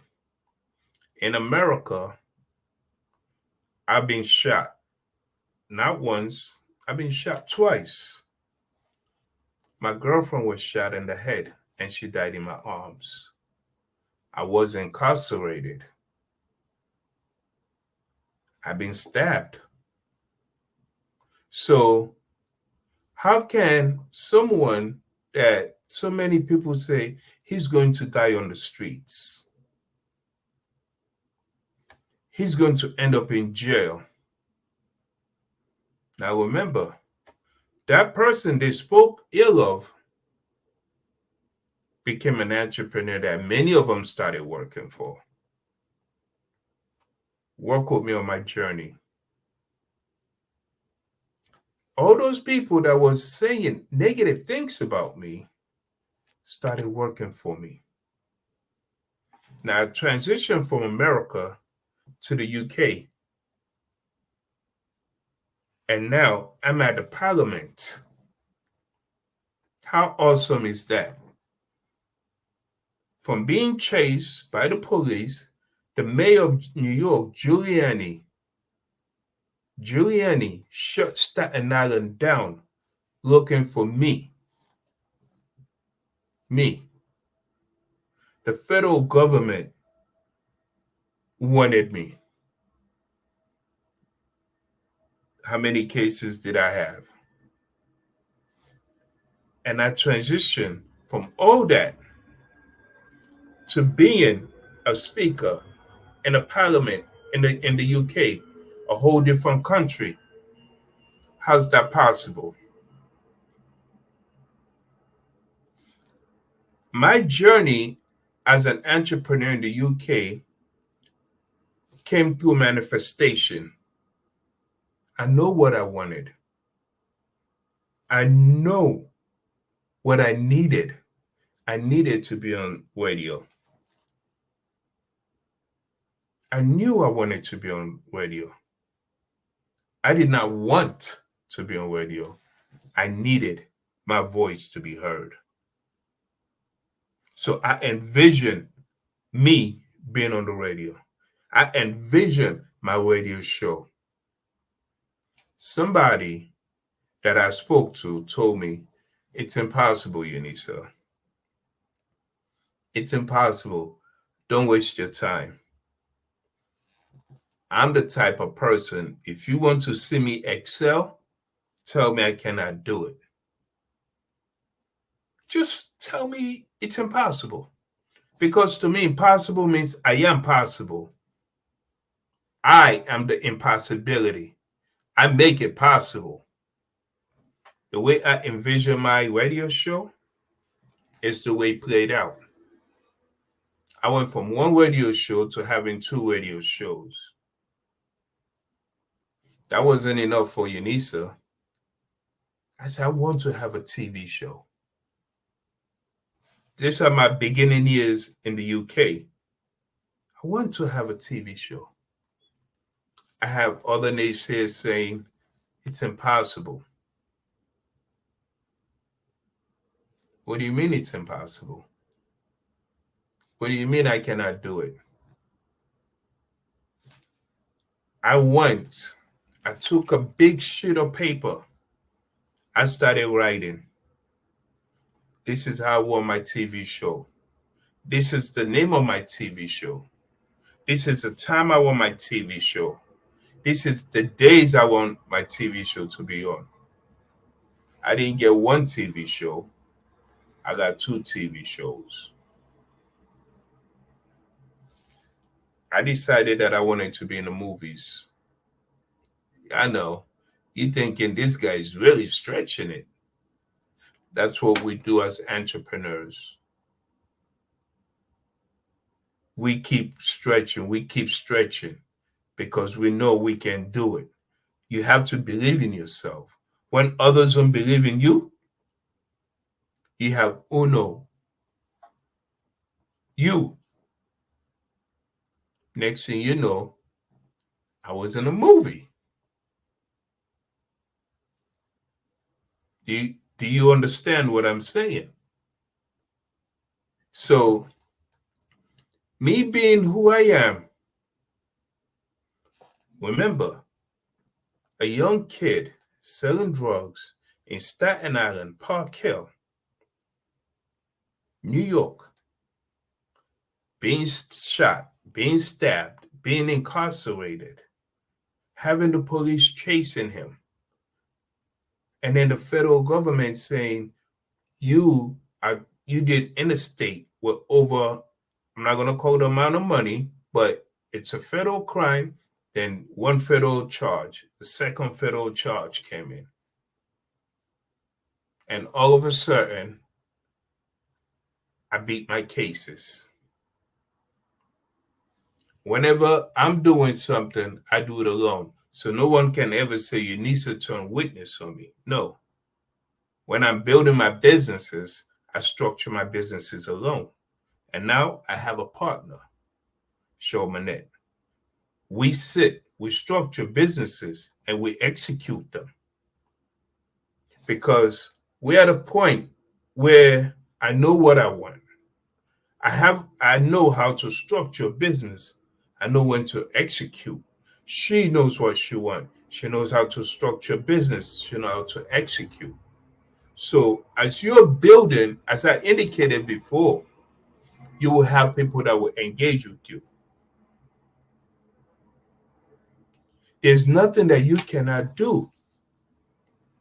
So for me to sit here, ladies and gentlemen, and for me to tell you that we now have the newspapers, the magazines, the virtual stages, the live stages, the televisions, the film production companies, the distribution film companies. It was work. No one is going to enjoy the fruit of your labor more than you. But other people will benefit from the fruit of your labor. And that is the objective of an entrepreneur. Does that make sense? Now, I know many of us are going through so many obstacles in life. Without a doubt. Anyone that said that they're not facing an obstacle, they have lied to you and they're deceiving themselves. But you know what you're going through. You know what you face on a day-to-day basis. What you went through yesterday, you're not going to go through it today. You might go through something similar, but it's not going to be the same. Same thing as business. Every day brings its own obstacles. You're not going to go to your office and say today's going to be a smooth day. You might go to the office and have about 110 emails, and you don't even know where to start. But prioritize. Have your team. Have your team meetings. When you're starting out, have a daily team meeting with your team. Then have a weekly meeting. Then have a bi-weekly meeting. But keep it bi-weekly. Never go on without having a team meeting, because you know what you put into your business. You know the labor, the hard work, the sleepless nights that you invested into your business. You need to understand what each department of your business, each puzzle that is being put into your business, how did it fit in? You need to understand the basis of that piece being there. Even though it makes sense, you yourself need to go and analyze it. When I started my business, even some people sending emails, I would tell them to CC me, copy me in the email so I can read it. I didn't need to read it. I trust my team. But again, you need to understand everything that is going in your business. Let me tell you another story. When people come to my office, sometimes I'm the type that give them a cup of tea, a cup of coffee, water. And my secretary will be sitting there, and I'll say, who are you here to see? They'll say, oh, we're here to see Mr. Camara. I would say, well, let me get you a cup of tea, a cup of coffee, or whatever it is. And please follow me to the office. And whenever they see me go behind that desk, they look at me like, but you are the guy out there sweeping the floor. You are the guy that got me the cup of coffee. You're Mr. Camara? Yeah, because as a CEO, as an owner, you have to be able to be a part of the team. Don't let that title overtake who you are. Be humane. And as a leader, let your team always see you being a part of whatever it is that they're doing. You understand them. Say hi to the janitor. Let them, ask them, how's your son or your daughter?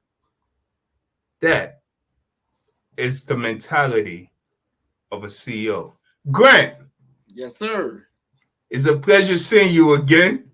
Oh, man, pleasure's all mine. Really enjoyed your talk from the beginning to the end. There's a lot of inspiration there, knowledge, wisdom. I really appreciate you sharing your story. So many people need to hear this so they can move forward in their own lives and not let circumstance stand in the way. Indeed. Grant, when people found out that the federal government was after me, they started saying, oh, he's going to die in jail. He's going to jail for life. But the thing is that you are who you are. Own up to your responsibilities. You understand? Yeah. But at the end of the day, understand that there is still hope. Oh. So me transitioning from who I was to building these businesses and doing shows with people like Wu-Tang, Neo, and now being in the UK speaking at the parliament, it's anybody can achieve anything that they put their mind to. Yep. You have to have the right mindset. Yep, they got to put in the work. You got to put in the work. That's it. Indeed. So tell us, Unisa, what is the best, because you got a lot of places to contact you. What is the best way for people to get in touch with you? Unisa K, that's my first name, the first letter of my surname, UNISA, the letter K, at live.com. I'm always accessible, Grant. You and I need to have a chat as well. Matter of fact, we will. I love what you're doing. You know, like I said, we've intersected here at the Black Business Olympics several different times. So we want to continue to have these conversations and move forward, combine our vibrant networks together, and create a whole new rhythm. So that sounds great to me. Indeed. And now we are part of a distribution company, film distribution. We're about to take over Netflix. We have had talks with them because being that we're affiliated with film production companies, it's only right that we get a distribution company, isn't it? Oh, no, everything is changing. This is the right time as cable starts to sunset. Streaming services are on the rise. There's got a whole new audience that will be able to tune into what you're doing. So thank you for being a part of the Black Business Olympics. Genius is common, and I'll see you on the other side.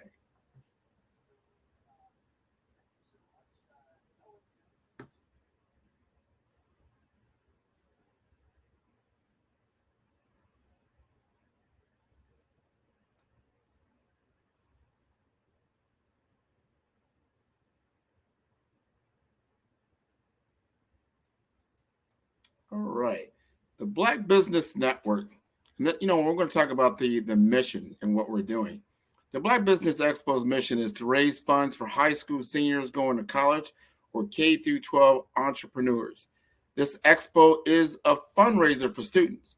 You may go to www.blackbusinessexpousa.com to donate to the scholarship fund or use the Cash app that's on the screen below, and that is $BBXUSA. Our goal is to give laptops and up to $5,000 to 10 students. Students can register online at www.blackbusinessexpousa.com. Every dollar counts. So we want to remind you to donate to the scholarship fund. We want to thank our Black Business Expo USA sponsors for August 2023, NC100, Moody Capital Partners, Suede Soul, Lotus Rocher Coaching and Training, Carolina, Virginia Minority Supplier Development Council, Step Management, BHS and Associates, Margie McLean Foundation, Genius is Common, Earth Essentials, Milani Shani Global, Executive Women Success Institute, The Quality Coaching Company, Superwoman Business Services, Creative Force Studios, Lee Entertainment, Artistic App Design, Black Business Expo USA. Genius is common, and I'll see you on the other side.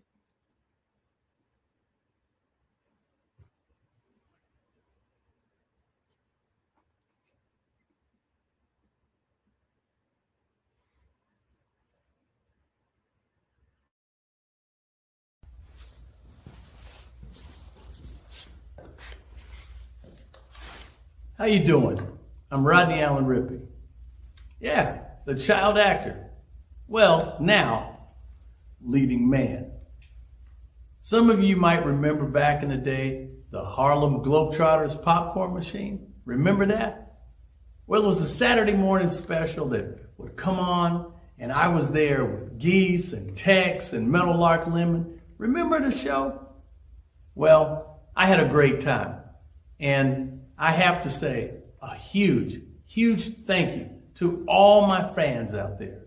Thank you for all the years of support. I went on from the entertainment industry. I started getting into producing and directing. And now, hey, here I am. I'm a studio executive here in Burbank, California at 2526 Studios.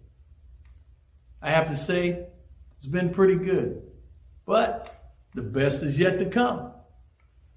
Please stay encouraged.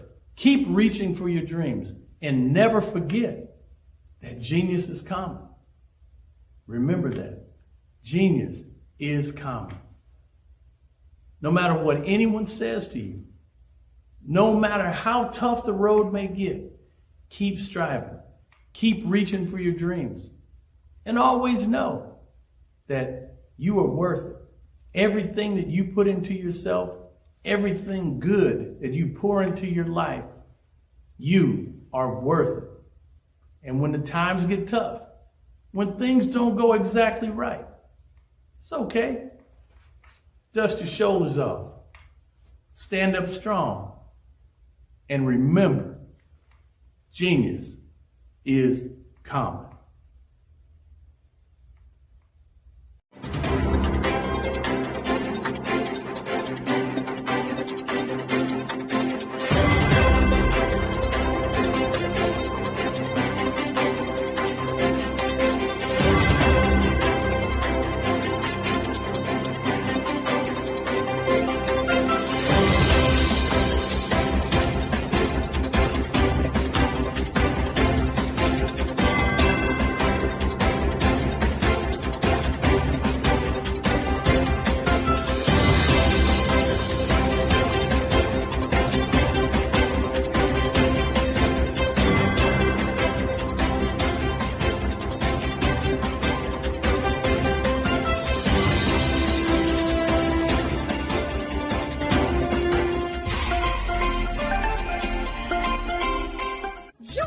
Dr. Eric Kelly III and a host of phenomenal speakers from all around the globe for this 7-day virtual event that you don't want to miss.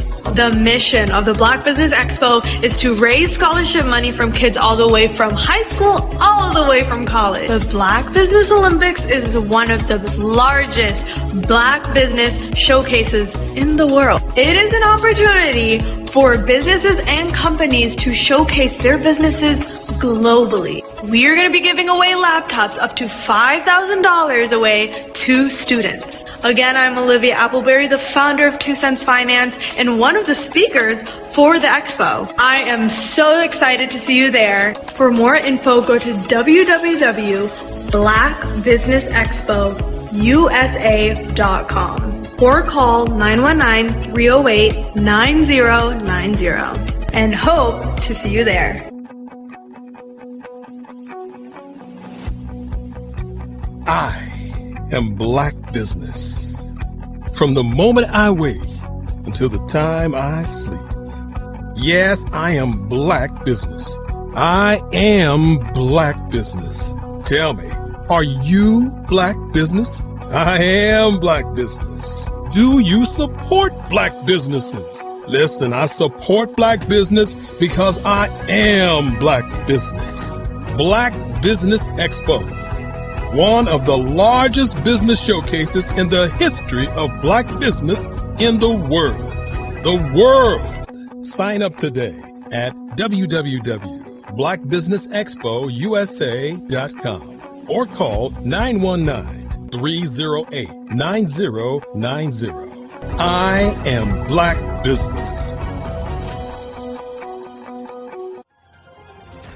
I am Black Business. From the moment I wake until the time I sleep, I am Black Business. I am Black Business. Are you Black Business? I am Black Business.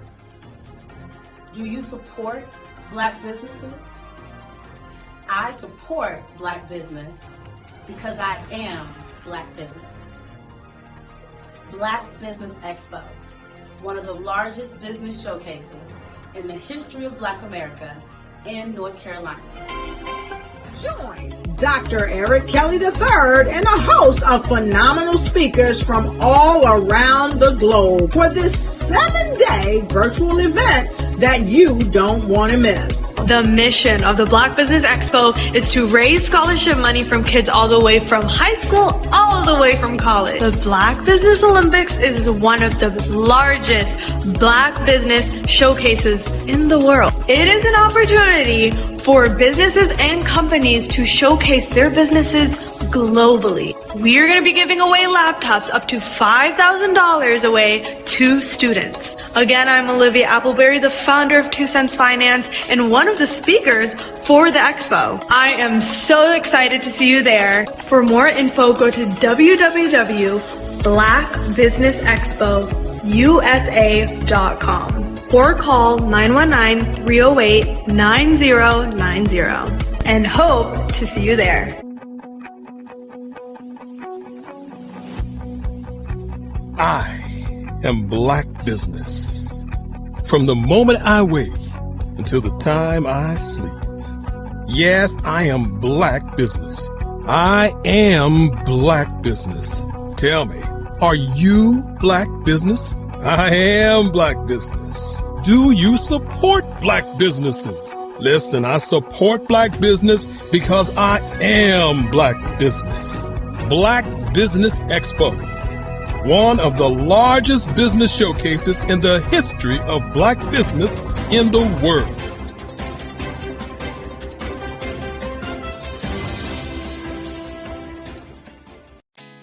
Did you know women represent just 3% of Fortune 500 CEOs and less than 15% of corporate executives at top companies worldwide? Have you wondered what the secrets are to getting into the top ranks, whether in the private or public sector? Do you want to figure out how to stop being held back in your career or passed over for promotion? Then you're in the right place. Hi, I'm Dr. Madeline Ann Lewis, President and CEO of the Executive Women's Success Institute. I have decades of experience in the military, the federal government, and corporate America, and my mission is to help women succeed and tap into their full potential. I want to reach 1 million plus women around the world to become the leaders they are meant to be. So if you want to move into a management or executive level position, or maybe you are a female veteran transitioning out of the military into business entrepreneurship, then reach out to the Executive Women's Success Institute at 301-693-3284. Let us get you on the fast track to success.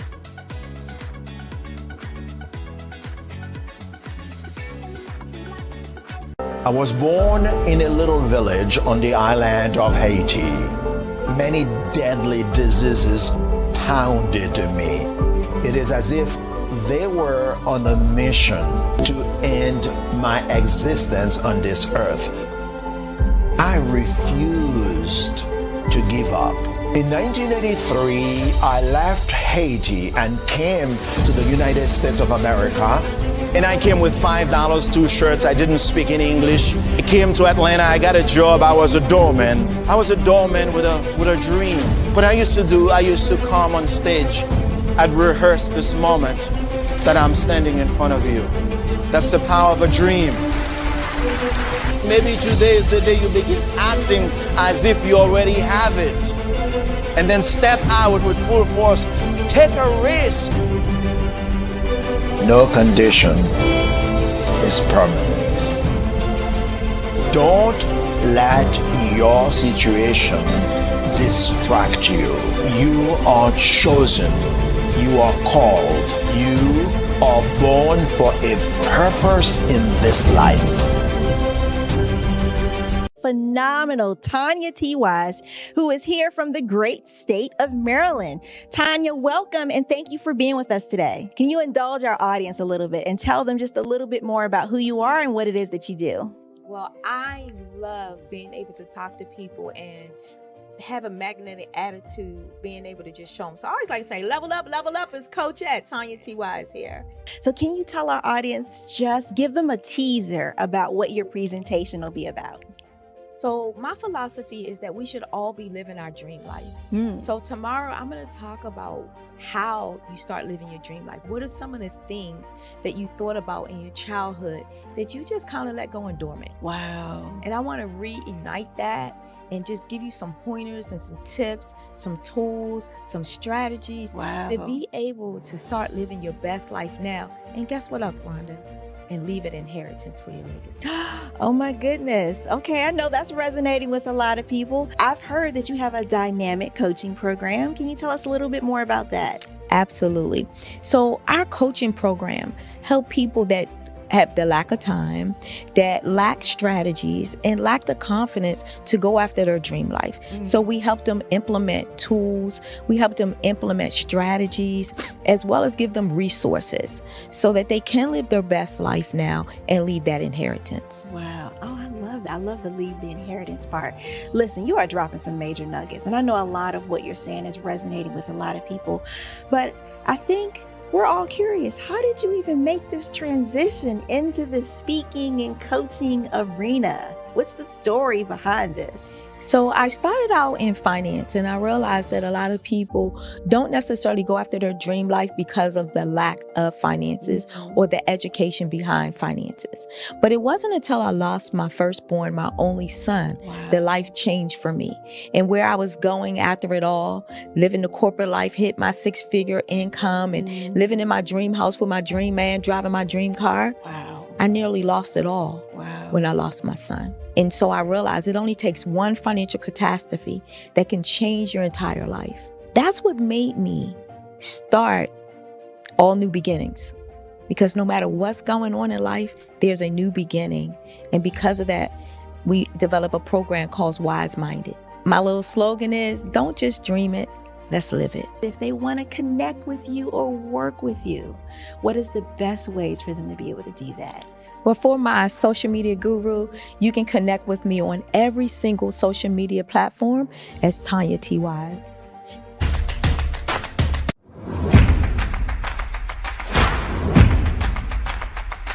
Ladies, if you're a person who continually pours out, you won't want to miss this upcoming event. October 13, 14, and 15 at the Holiday Inn and Suites in Ocean City, Maryland, where we have a power-packed lineup of ladies who are going to pour into you. If you need to increase your impact, your influence, and your income, this is the event for you. Don't miss the power of sisterhood. These ladies coming from around the world to network and connect with you.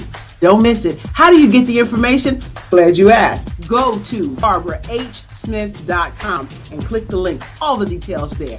Don't miss Sisters Inspire Sisters to Advance, October 13, 14, 15 at the beautiful Holiday Inn and Suites in Ocean City, Maryland. What you know and I know together can change the world. I want to see you there. I'm Ramon Ray, founder of Smart Hustle Magazine and smallbiztechnology.com.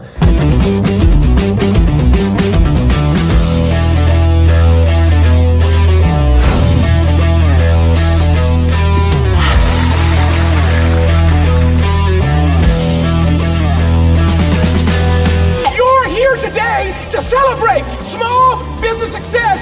Stand up on your feet. You rocked the house. It was amazing. Didn't we learn? For me, success comes from failure. One thing not to do is shake somebody's hand like this.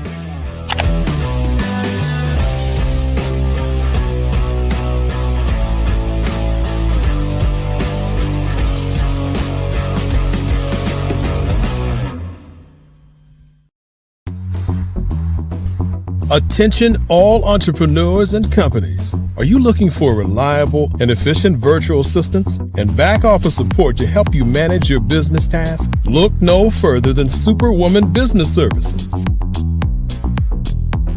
Our team of virtual assistants provides a full range of administrative support services, including operations management, social media marketing, and much more. We also offer website design services to help you create a professional online presence that reflects your unique brand. In addition to administrative support and website design, we offer business development and structuring services to help you grow your business and achieve your goals. We'll work closely with you to identify areas of improvement and develop a customized plan to help you reach your full potential. At Superwoman Business Services, we understand that running a business can be overwhelming and time-consuming. That's why we're here to help you fly high and achieve success. Our virtual assistants are highly skilled, experienced, and dedicated to providing you with the support you need to thrive. Come fly with us and take your business to new heights. Let us help you become the superhero entrepreneur you are meant to be.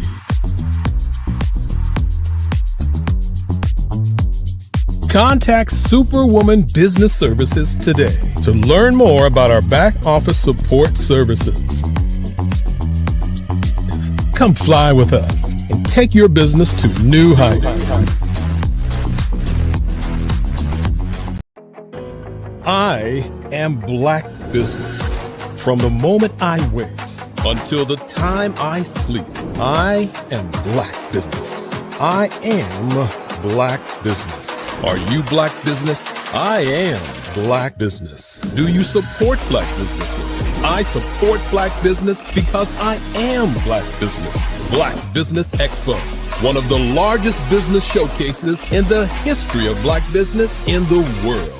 Sign up today at www.blackbusinessexpousa.com or call 919-308-9090. I am Black Business. Hello, everyone. Good evening. Business owners, entrepreneurs, thought leaders, and corporations. Welcome to the Black Business Network.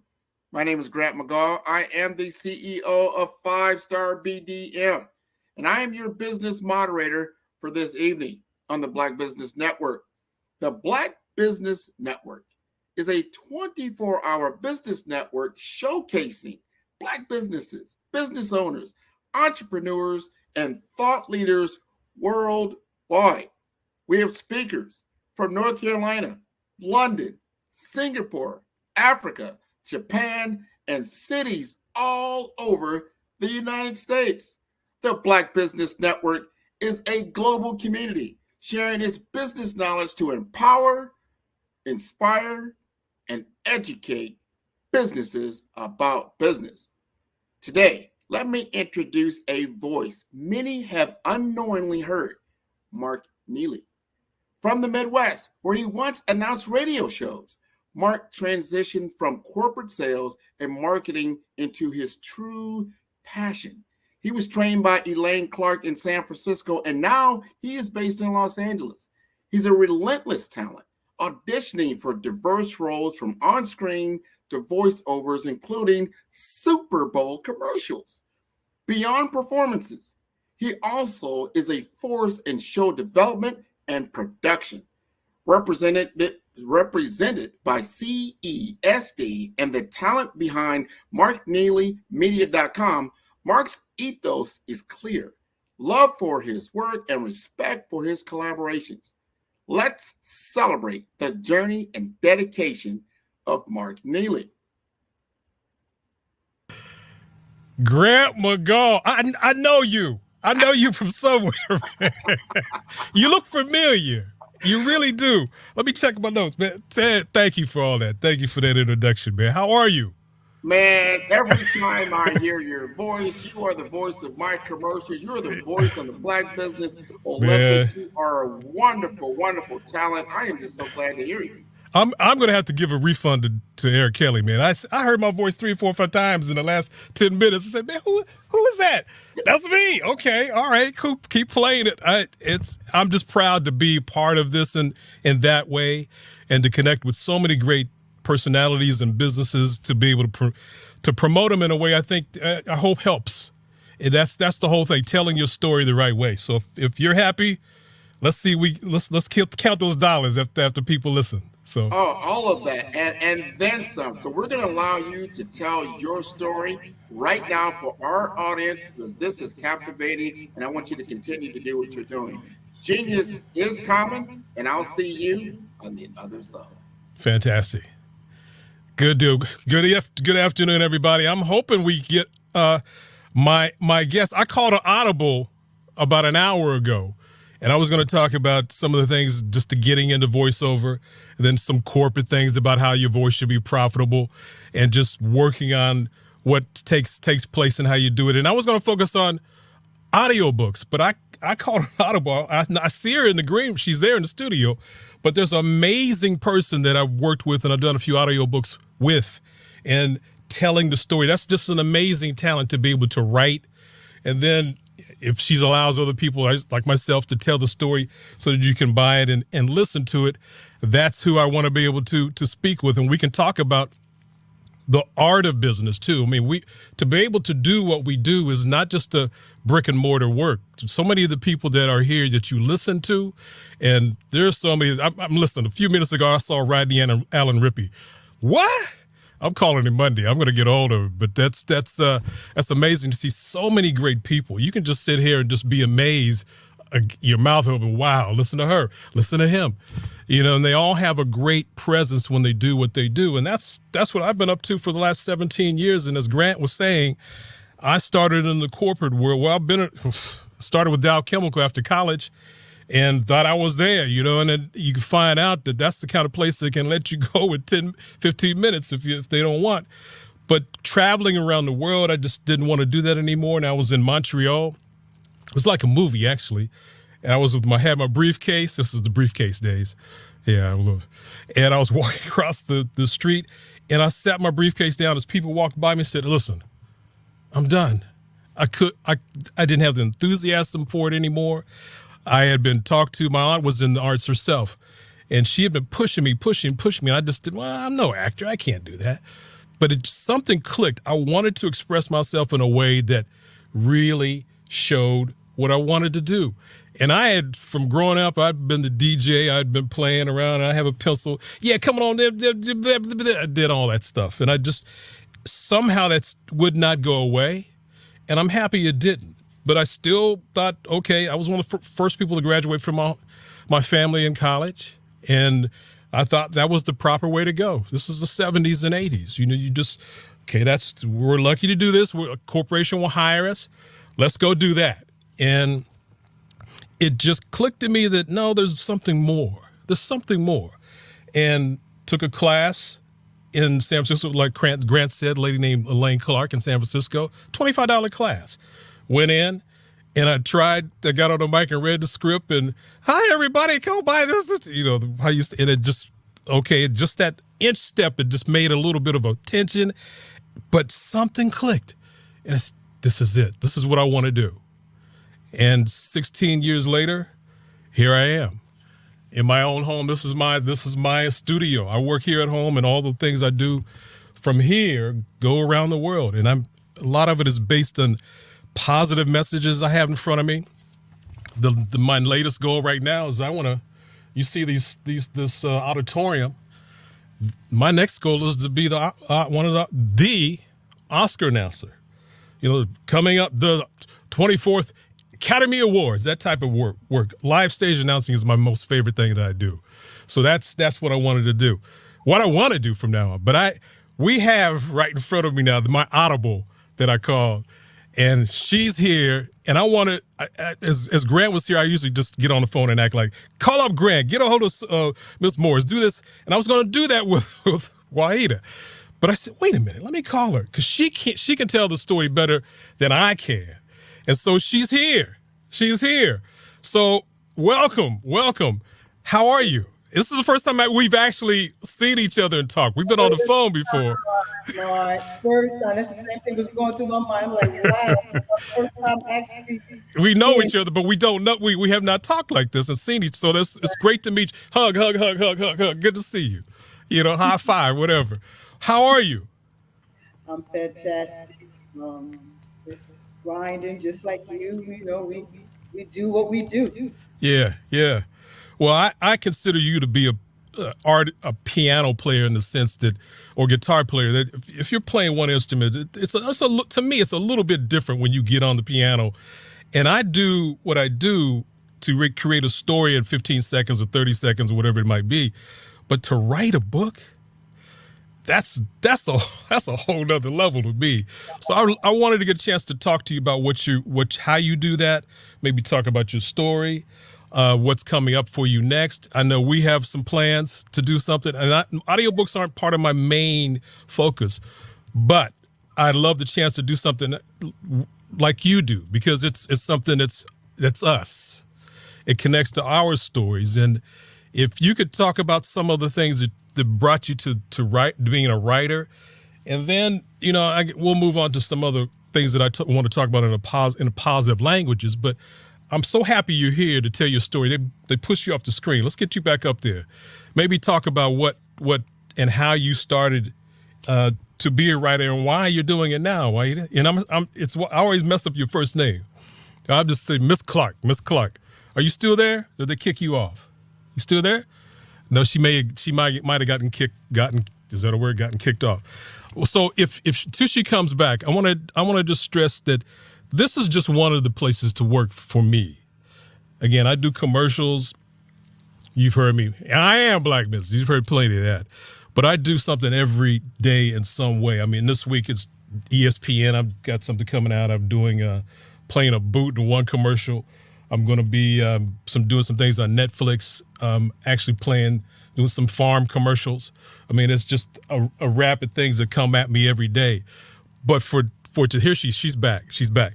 So maybe talk about how you started and what you're doing and where to find what you do. But the writing of it and then the audio book part where I connect, we can talk about that too. But I would love for you to share your story and what it, when you put a pen to paper, which was back in the day, or fingers to type computer, what's that process been like? How'd you get started? How long have you been doing this? Well, actually, you're right. I started with pen to paper. I had my job that I was working for when I moved to Atlanta. I transferred from Jersey to Atlanta.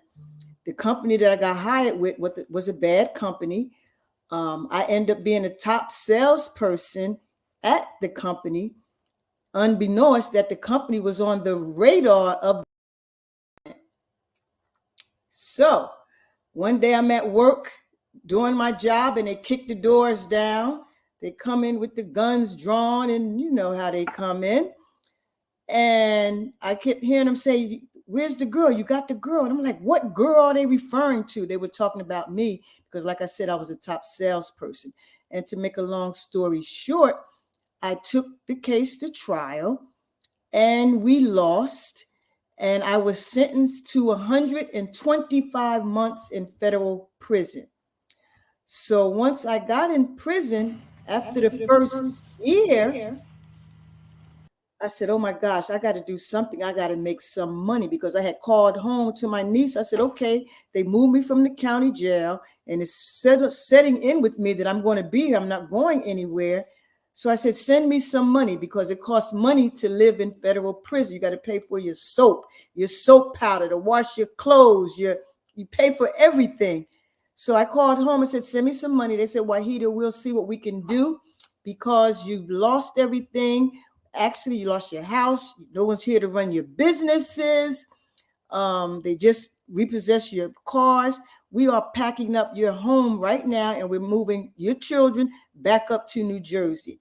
So when I got off that phone call, I went back to my cell. I cried and I prayed because I said, I need my husband. He was locked up. I left 2 teenage daughters out there. I said, what am I going to do?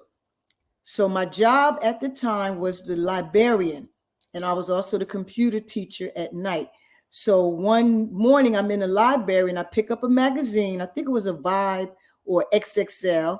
And it had an article in there about some young man who was in prison and he had written a book. His name was Shannon Holmes, called Be More Careful. And at the time I'm sitting in the library and I'm sitting there by myself and I'm looking at all the books on the bookshelves. And I'm like, wait a minute, this dude is in prison and he wrote a book. I said, I'm in prison. So while I'm looking at the books on the bookshelves, I start visualizing my name on the spines, Wahida Clark. And I said, I'm going to write me a book. And that's what made me start writing. Amazing. I mean, so did you have any examples of other than, I mean, that's an amazing story, but did you have any kind of examples or mentors that even got you to that place? Let me tell you, I had never planned on writing a book. I didn't know I could write. I just knew Shannon Holmes did it and he was in prison. I said, I need to do it because I need money to support myself while I was in prison. I need money to send home to my kids, and I needed a nest egg when I got out of prison. So lo and behold, shortly after that revelation, an older lady was in the prison, and on the streets, her job was a literary agent. So she had put a sign-up sheet. She had got permission to do a creative writing class. So I was like, wow. So I saw that sign-up sheet and I signed up for the creative writing class, but even though I'd already started writing, and I didn't know what I was doing. And that was it. It was learn as you go. Yeah. Yeah. But you wrote from your heart. And that's your audience now. So you weren't trying to be some kind of prototypical things you see. You wrote about you and us. So how was that first received to be able to get? I mean, I really wanted you to talk about what your audience is like now and the Thug series, which is what you call. But how did that? Again, this is the story to get to this place. But how was it received to be able to get to a publisher? And now you have your own publishing situation. So again, that's a lot to get in. But when you found your audience, was it a trickle, or did all of a sudden people knocked you over for more? Because right now you got an explosive audience, but when it began, who were the first people that said, you got something here? Okay, they had moved me out and I'm back. What was the question, sir? The question was about your audience. When you found that you had people that were really clinging to you, that you didn't know right away that you're going to get this massive audience, and now to this place where you're publishing and helping so many other, because you're not the only writer in your stable. I call you the Barry Gordy of books. You got a bunch of people that you support. So how was it a trickle, or did people just bowl you over for more right away to get to where you are? Well, once I started writing, while I was in prison, I landed 2 publishing deals and a literary agent. And once my first book came out, after my first book came out, the prison, they put me in a hole because they wanted to investigate. They said, how did you write a book and get published while you're in our custody? So I reminded them that they did a creative writing class. I took the class. I did what the class say do. I graduated from the class. You guys gave me a certificate. Voila, I'm published. So they put me in a hole because they wanted to investigate why I was able to do it in their custody. So, but while I was, the hole for me at the time was the county jail. And in the county jail, there was no restrictions on who you could write. So I'm in this county jail and I noticed that the women, they all had pen pals. And I mean, not 1, 2, and 3. These ladies was sending out 10, 15 letters a day. So I got the brilliant idea. My book was just published. I called home. I said, please make me a flyer. Put the book cover on one side, the order form on the other side, and send them to me. So they sent them to me. So I asked the ladies to put these flyers into their pen pal envelopes that was going throughout the prisons, throughout the country. My book started becoming popular. Other inmates, that's when they started writing me and say, how did you do that? I want to do that. How did you do that? So that's what inspired me to start my own publishing company while I was in prison. So I was just an inspiration, like you said, to many other writers. And they said that girl did it. I can do it too. And that's a beautiful story. I mean, to see, and that's what happened for me in the voice thing.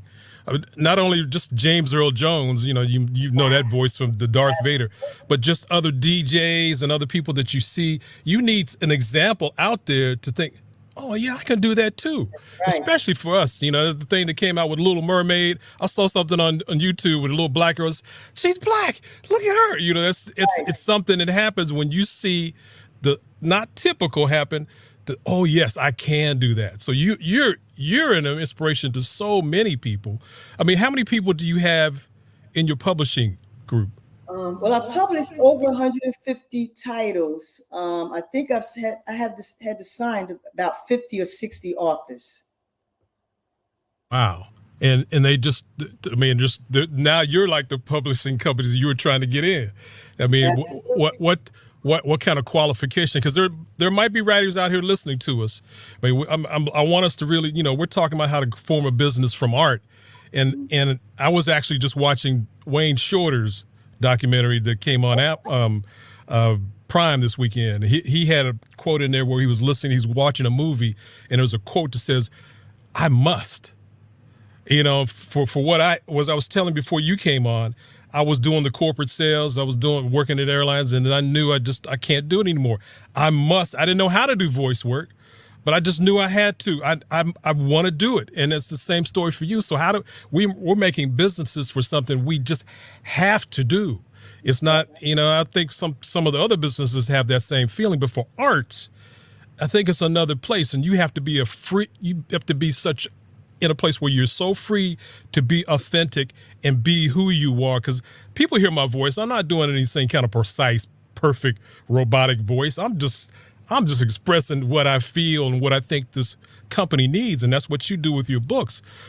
So do people send? I'm sort of harping on what when you sign somebody, but I'm just looking at, we've done a couple of books together, and before you came on, we're going to come on, and I again called the Audible. I was thinking of some of the powerful people who have done voice. I don't know if you remember Barbara Jordan. She was a senator from Texas who was this is back now, I'm showing my age. She was a Watergate person. Barbara Jordan. She was just her precise voice. Then Shirley Chisholm. Any preachers, Black Panther, politicians, everybody who has a clean, this is for me, clean, correct way of speaking, has such a presence, can convince and change people's lives in a way. And I know I've seen some of the people, the fanatics that go after you on YouTube when they hear and see your book. I mean, what does that do to you when you see people that are so influenced by when's the next Wahida book coming? Because you write, but you're a publisher, and they want to wait for you. What does that do for you and your soul from where you came from when you see such a fan thing? It's like a two-edged sword, because when I'm out promoting the company and the books, my fans are like, "Wahida, we don't want to read your author's book. We want your book. When is your next book? When you have that?" Yeah. But I handpicked these authors myself. These are amazing authors, so you got to check them out. So, like I said, it's a two-edged sword. It's flattering, but at the same time, I put other authors on, and I want them to flourish just like I flourished. Yeah, that's the same way. I run a thing on Thursdays where I have, in my church, it was a lady I understood. Well, I heard her. She was a singer. She's a singer, and that's what I do is I'm doing music for 15 seconds. I tell them all that, but I have a small group of people that come on Thursdays, and actually, I will hope that you would come and be a guest and talk about what you do there too. But they come on, and I'm such a champion of Black women because the Keisha Monk was one of our guests, and she is the relative of Theolius Monk. She was the first lady in history to be a stage announcer for the Tonys Award show. And I mean, that's one of my goals is do the Oscars, but they're in just a quick succession, especially after, the killing with the guy with the knee in his neck. There were three ladies two did the Oscars, two did the Tonys. And so that sort of led to me wanting to really help people not spend the money. I've got probably $10,000 worth of equipment here, but you don't need to do that when you start. And your best instrument or equipment is you. Your best, I mean, there's probably software out there for writers, but your best, your finger and a piece of paper, a pen is where you can start. So, that's the group I have is on the Thursdays just to help people through that journey and give back. And it's really giving back 20-fold when I've done that. So what you're doing and hiring people, letting them become part of your experience is such a great gift that men and women, young, old. Tell me about the Thug series thing. And we're going to, again, I really want to actually get to the Trey's new book. Is it finished yet? Is he? Well, no, Mark, you did this book here. Yes, D-Boy. He finished part 2. That's the one we are patiently waiting for you to narrate. Okay. This is what we need you to do next, because you did such an awesome job on this one. The author himself, he was like, can we get Neely, who did the first one? I said, let me reach out to him. The last time I reached out to him, he was like too busy. I said, maybe he would. Oh, you see when I hit you up? I said, can you please? Yeah, I know. And I feel so guilty too when I said, oh no, I gotta do. But if it's ready, I'm ready to get started. Seriously, if it's ready, I'm ready to go. I had to reach out to him and get it going. So yeah, we're ready to go. But yeah, he's a great writer. That was a great story. And I remember listening to that. So I was going on a trip. So I had the headphones on. I'm walking through the airport. Have to go through. I didn't even want to stop because the story is that good and your narration was just spot on. So, and I told him, I said, oh my gosh, this book sounds so great. So excited about this book right here. And so that's again, I'm honored at anything. As you saw, Grant was here, did a thing for him, and Miss Morris. Anybody who says, yeah, go for it, it still amazes me in a lot of ways, because I'm just being me, but it is over all this time. Like how long have you been a writer? What's the 2002? See, 20 years. I'm 16, 17, and it can take. We're doing things before, but I know I'm even better than yes. And I remember I've heard a little bit of D-Boy, but I know I can do it better. So I'm here, I could have done that word better. Every word is precious to me. I know every word you write every paragraph is precious. You want to do it the best way you can. And I think that's the secret on the art side. Dr. Kelly, he's an art, he paints. And I know he puts so much effort into every paint stroke. And to me, that's how your business goes. I mean, I'm also a collection agent now. I got money sitting out there I got to go get, but I wouldn't have it if I didn't do a good job on doing their work. So that's pretty much it. I think we're going to have a little bit more time, but what's some of the things that you do to keep you going? I know for writers, there's writer's block and things that shut you down. And how do you get up out of that in a way that keeps you moving? Well, for me, it's not writer's block. It's, in prison, I had time to write, but running a publishing company and being home and running a business, running a nonprofit, overseeing the authors, family. So that's the challenge, getting writing done through all of that. That's the challenge now. Yeah. Before I forget, what's your website? How do people get a hold of you to listen to your books? I know it's on Audible and Amazon, but how do they get directly to you? wclarkpublishing.com. wclarkpublishing.com. Okay, very good. I know Eric Kelly will put that up. They'll put it up on the screen and so forth. But wclarkpublishing.com, and then again they can go to Audible, right? To just look up Wahida Clark. Okay. Yeah. Good deal. Yes, so all the books that I've done. Again, I know guys have done and ladies have hundreds of books, and that's just not part of my lane. But I love the chance to do a great book like yours. So the other part I wanted to really get to before we end is I grew up in a place where my grandmother, if I said, know what I was going, I got marks still on my head from doing slang in front of her, and I know so much of what you do is authentic, but I still think for corporate, which is, Business Expo, it's profit. There's profit in being a confident communicator, not just telling a great story, but telling it in a way where you're not just saying, what I'm saying, what I'm saying. And you can hear somebody do that 15 times in one sentence. And that just, as an older dude, it grates me a little bit, but I know we can do better, especially when the world is buying our product. So that's something I wanted to really make sure we got in.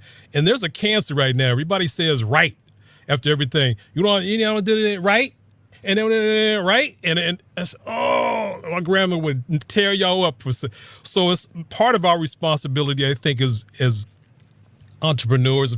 Kind of when you hear that from young kids or whoever's doing, kind of some ways, you need to tone that down a little bit.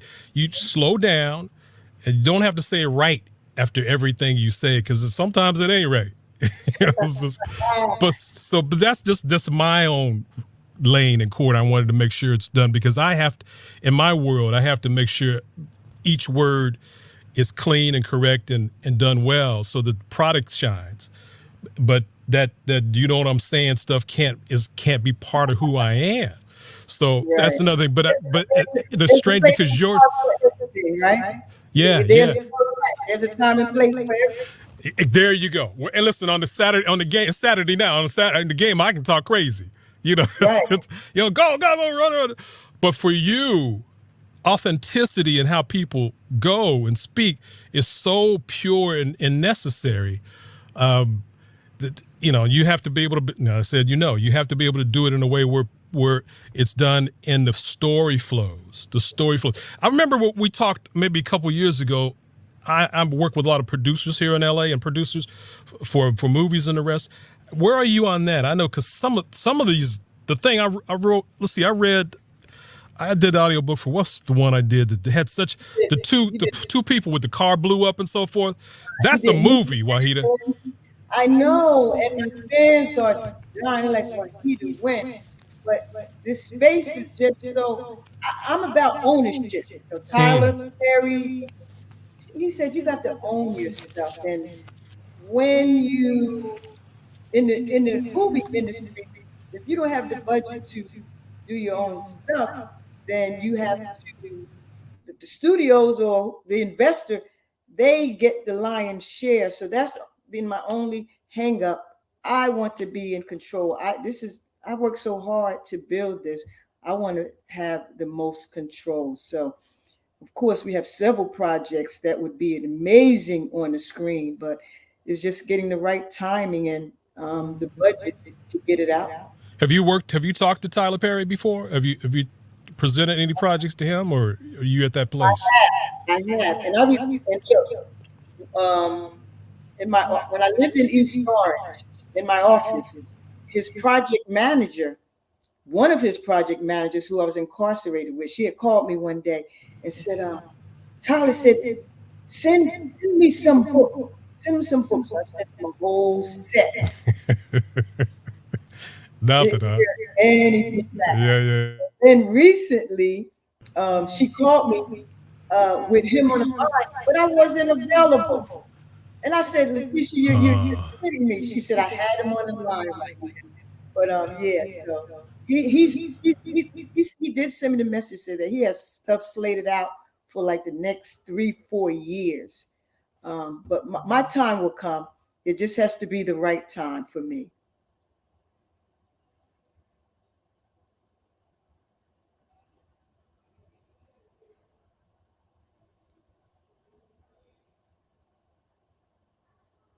Mark, I think we lost you.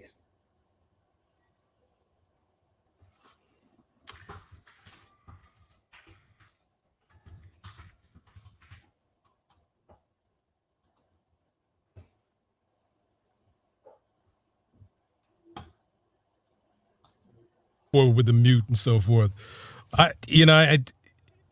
Ownership is so key.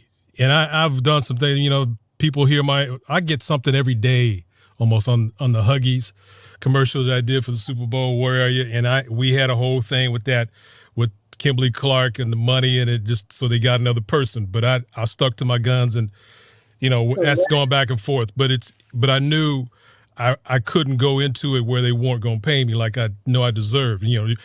Like Fat Joe says, yesterday's price, not today's price. Right. So I stuck to it. But and people know me from that in a ways, but.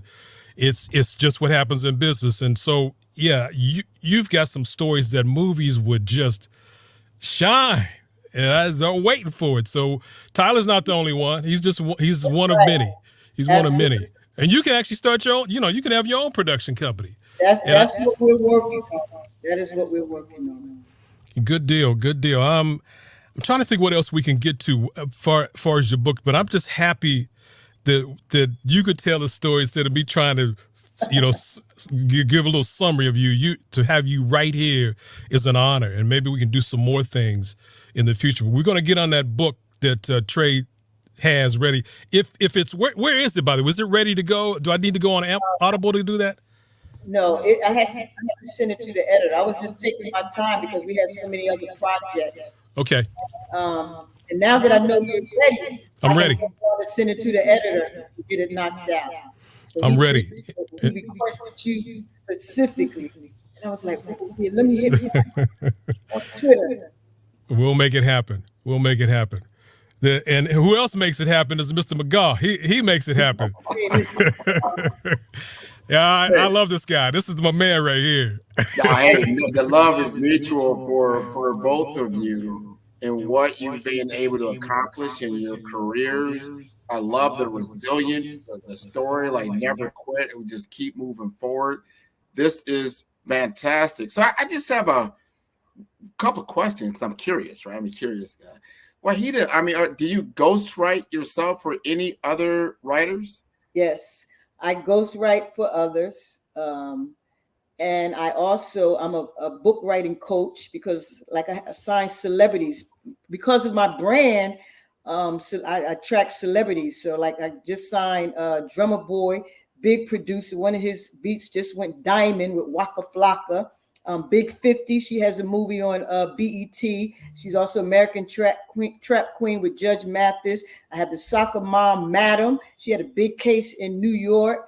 And just I have influencers and celebrities. So now I use the book. I tell everybody you can use a book to brand what you do, to add an additional revenue stream to what you're already doing. And we like that. That's become our business model. Because I love that. I love that.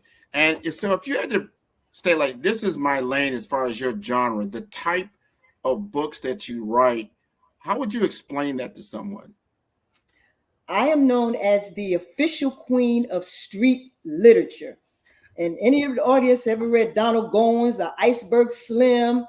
That's the type of books that I write. We call it street literature. It's hood, it's street, it's the slang, it's the cussing, it's the jail, it's the murder, it's the sex. It's what I write. I love that. So you can say I'm already like into the book. Like, all right, that's interesting. Let's hook him up. Let's hook him up. He's gonna love it. Let's hook him. Glad to give him a couple of reads, but I just have to warn you, just be prepared. Well, I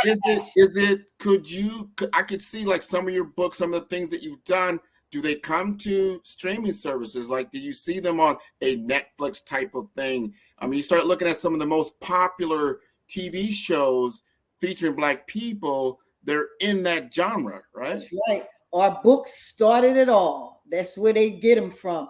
Our books, this genre called street lit. When I started writing in this genre back in 2002, there was only the pioneers, Donald Goins, Iceberg Slim. Then Sister Soldier came out with The Coldest Winter Ever, and then it just rebirthed, and then it just was flooded. And then we have all these books. Then we have the rappers rapping what we write about. Then we have the movies and the streaming shows on TV, basically street lit books. I love it. I love it. And then Mr. Neely, you're doing audiobooks. I know you did an audiobook for Dr. Kelly also. So are you doing entire books?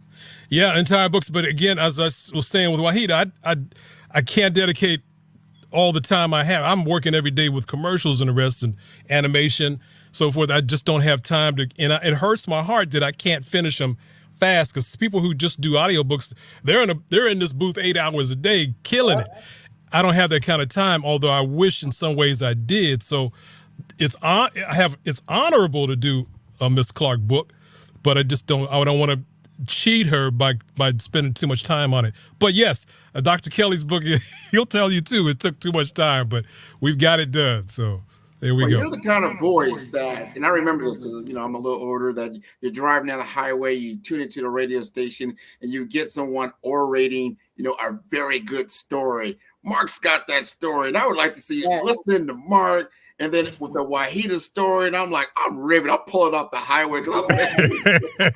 I'm telling you, I was walking through the airport with the headphones. I'm like, oh my gosh. You got to take that off, man. We got to get him flipping the hustle. We got to get him flipping. Oh, that was amazing. That was amazing. Yeah, just from those titles, you know what's coming, man. You know what's coming. Flipping, D-Boy. But the passion, you hear it right now. The passion she has is the same you see on the page, and you're like that, or you're like that. And it's an honor to be connected to her and telling a real story. I mean, you might say street, but it's still us. It's us. Yeah. And we've got to be able to share that, and people need to go buy these books. That's what we're all here for that too. We're here for business. That's like Black business. What do I say? I don't know. I am Black business. I am. You certainly. And that voice is so iconic. I think it sets the stage for our program, and we're growing. We want this to be a 3-day affair that we're telling our story. Here's the deal. Even though it might be, you say, well, that's street genre, but that's where we start. A lot of people, we've started in that world. A lot of people have had to reach into what we would quote unquote the criminal element in order to get to where they needed to go, and it's just part of our history. Unfortunate, fortunate or unfortunate. But you know what the key is? The cool part of that? You don't stay there. It's just a part of the episode. Yeah. Part of the episode, right? Yeah. To get you that resiliency. Like, man, like he described, like you're in a very powerful situation in prison, cut off. Said, wow, I still got to survive. I still got to make money. I still got to do something. I can't just sit here. And you found a way to do that. And look at you now. Look at her now. Thank you. Well, I want to thank both of you for being on the Black Business Olympics. And you know what we say at this time? Genius is common. Yeah. Both on the other side. Thank you. Thank you. What a treat. That is a fantastic treat to get both of them. I encourage everybody to look her up. Look her up. Go ahead and buy her books. Look up Mark Neely. He's out there. These are our professionals. They're out there. They've got a lot of good information out there, a lot of good craft out there, a lot of good art out there. So let's get busy. The Black Business Expo's mission is to raise funds for high school seniors going to college or K through 12 entrepreneurs. This expo is a fundraiser for students. And you may go to www.blackbusinessexpousa.com to donate to the scholarship fund, or use the Cash App that's on the screen below. That's $BBXUSA. Our goal is to give laptops and up to $5,000 to 10 students. Students can register online at www.blackbusinessexpousa.com. Every dollar counts, so we want to remind you to donate to the scholarship fund.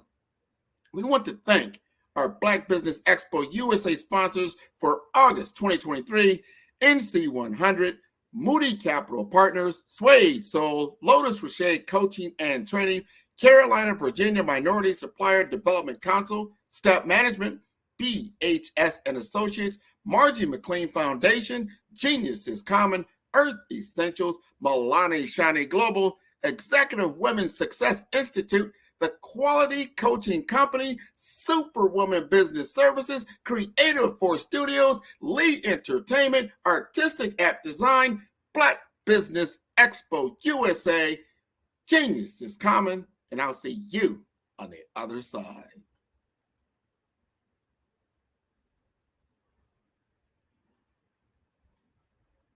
Hey guys, my name is Caden. I'm the CEO of Caden Teaches, and my genius is teaching kids about financial literacy.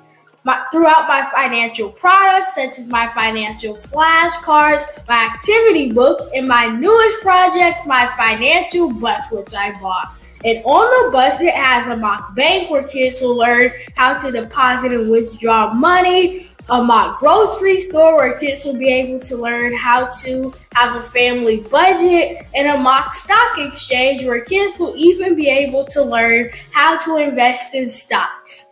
Now, I decided to start teaching kids about financial literacy because I find that most kids graduate high school without even knowing the basics about financial literacy. And I feel if I were to teach kids about financial literacy, that I would be able to help kids tap into their genius. And I actually learned about financial literacy to my dad because I would go to business meetings with him and I would always see that they were talking about financial literacy. And at that point, I didn't understand what financial literacy was. So I took it upon myself to learn about financial literacy and teach it to kids in a way that they could understand.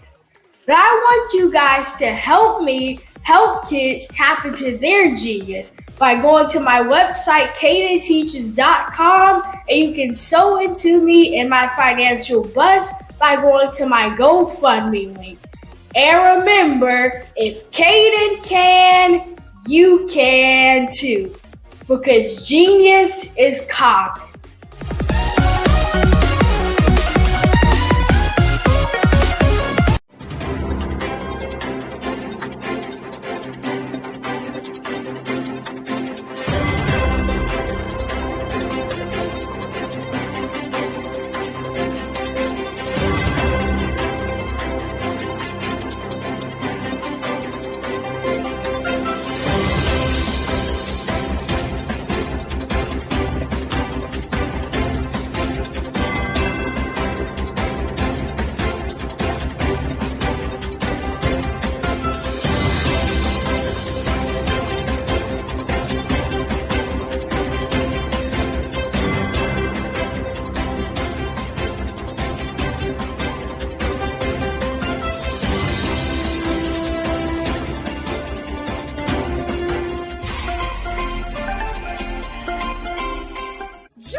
Dr. Eric Kelly III and a host of phenomenal speakers from all around the globe for this 7-day virtual event that you don't want to miss.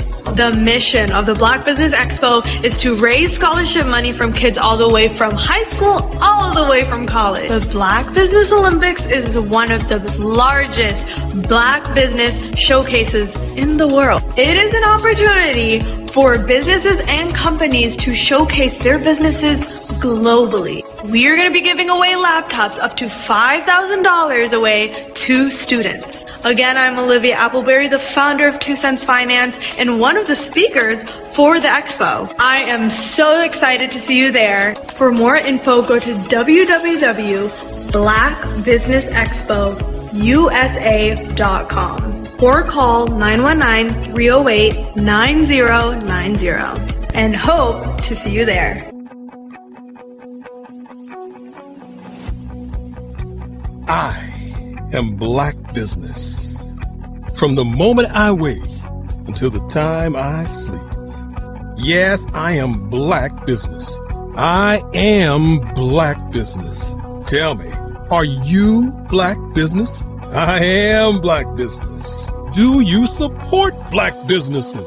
Listen, I support Black business because I am Black Business. Black Business Expo, one of the largest business showcases in the history of Black business in the world. The world! Sign up today at www.blackbusinessexpousa.com or call 919-308-9090. I am Black Business. I am Black Business. From the moment I wake until the time I sleep, I am Black Business. I am Black Business. Are you Black Business? I am Black Business. Do you support Black businesses? I support Black business because I am Black Business. Black Business Expo, one of the largest business showcases in the history of Black America in North Carolina. Join Dr. Eric Kelly III and a host of phenomenal speakers from all around the globe for this 7-day virtual event that you don't want to miss. The mission of the Black Business Expo is to raise scholarship money from kids all the way from high school, all the way from college. The Black Business Olympics is one of the largest Black business showcases in the world. It is an opportunity for businesses and companies to showcase their businesses globally. We are going to be giving away laptops up to $5,000 away to students.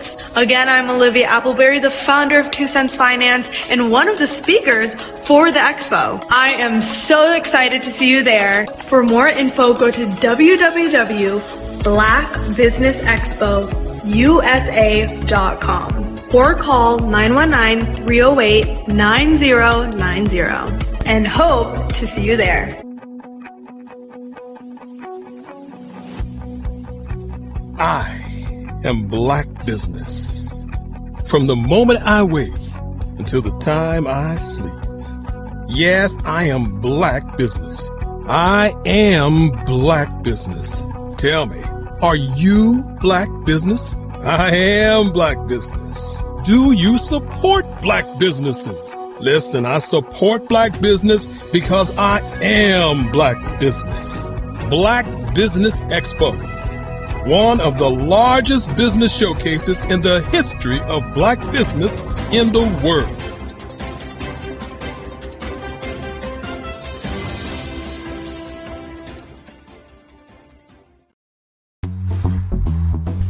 Attention all entrepreneurs and companies. Are you looking for reliable and efficient virtual assistants and back office support to help you manage your business tasks? Look no further than Superwoman Business Services.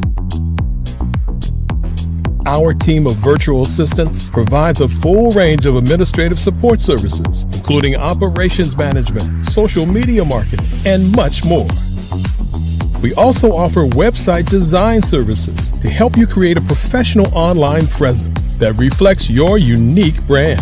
In addition to administrative support and website design, we offer business development and structuring services to help you grow your business and achieve your goals. We'll work closely with you to identify areas of improvement and develop a customized plan to help you reach your full potential. At Superwoman Business Services, we understand that running a business can be overwhelming and time-consuming. That's why we're here to help you fly high and achieve success. Our virtual assistants are highly skilled, experienced, and dedicated to providing you with the support you need to thrive. Come fly with us and take your business to new heights. Let us help you become the superhero entrepreneur you are meant to be.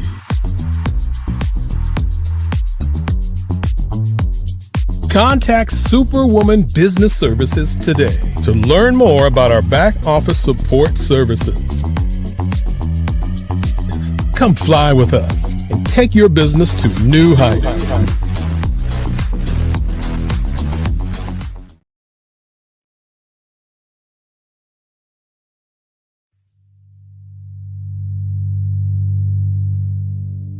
So what we have to do is when we get in the spot, we need to create some spots for us. That's the main thing. We need to be able to be in a position where we're able to create those spots for us. For me, being an entrepreneur, I'm not just going to get a business and then leave you sitting high and dry. If you ask me some questions about entrepreneurship, I'm going to give you as much as I received. I've seen people who made it, and then when you ask them, it's like, okay, now you have to pay me for the information, the same information I got for free. We probably in totally different cities. There's no way that we're going to bump heads or anything. We're not competing. Bring me up with you. And so I just think that whatever education that I have, then I need to be able to give that to my own as well. So create the spots. You can create the spots when you get there.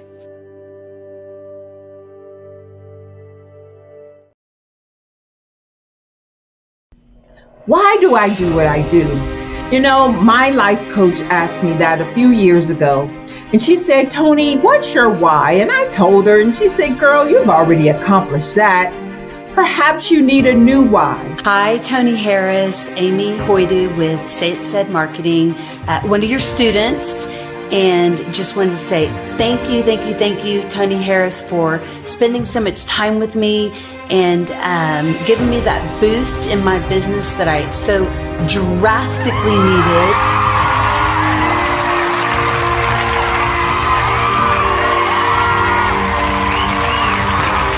My why is to touch, move, and inspire my clients to take drastic steps to be better than they were before they met me.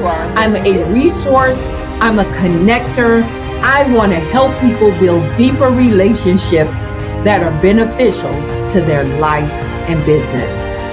That's what I do best. So, first thing you got to do is show up. And speaking is a way to magnetically attract your ideal client to you. How many of you use social media that way? Absolutely, and this is how you look to the world. Drastic steps are the steps that are needed to be successful. And my business is drastic denotes a mindset. Getting out of your comfort zone. Doing something that you don't necessarily feel comfortable doing, want to do, but you know it's a necessary step to be successful in your business. I get the most satisfaction when I see my connections flourishing into relationships long after I am gone. Hi, my name is Jasmine Augustine with Media Jasmine, and I've joined several networking and referral groups in the area. And Network in Action Northeast Houston with Tony Harris Taylor is one of the best organizations that I've joined. I love that piece of what I do, and it is what fuels my fire.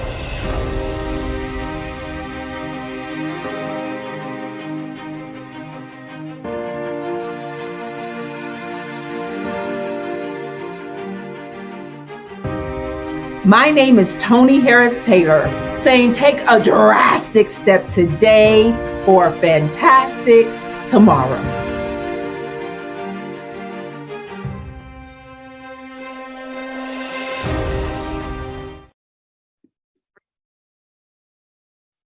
Hello, I'm Dr. Madeline Ann Lewis, President and CEO of the Executive Women's Success Institute. And my genius is helping women accelerate the path to success. You know, I was blessed to have strong women in my life who encouraged, motivated, and pushed me to do my best and to never even think about giving up on my dreams.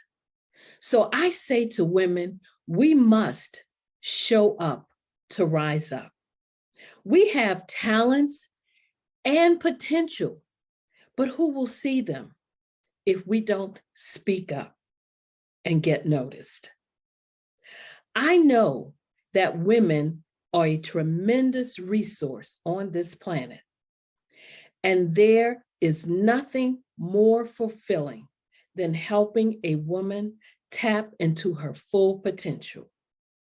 I do this because I want to be a part of helping as many women as I can to show up, to rise up. I do this because genius is common. I am from Washington, D.C., but I was raised in Durham, North Carolina. I came to Durham when I was about 5 or 6, and then I travel back and forth to D.C. because it's where my people are from. One of the unique things about my family is my mother, she's also an artist. She does quilting, and she does a lot of artistic things. And then my son, he draws with both hands, his right hand and his left hand, like I do. So that's kind of a family trait. And then my other son, he's a videographer, and my daughter, she works, she's a regional vice president for Sunglasses.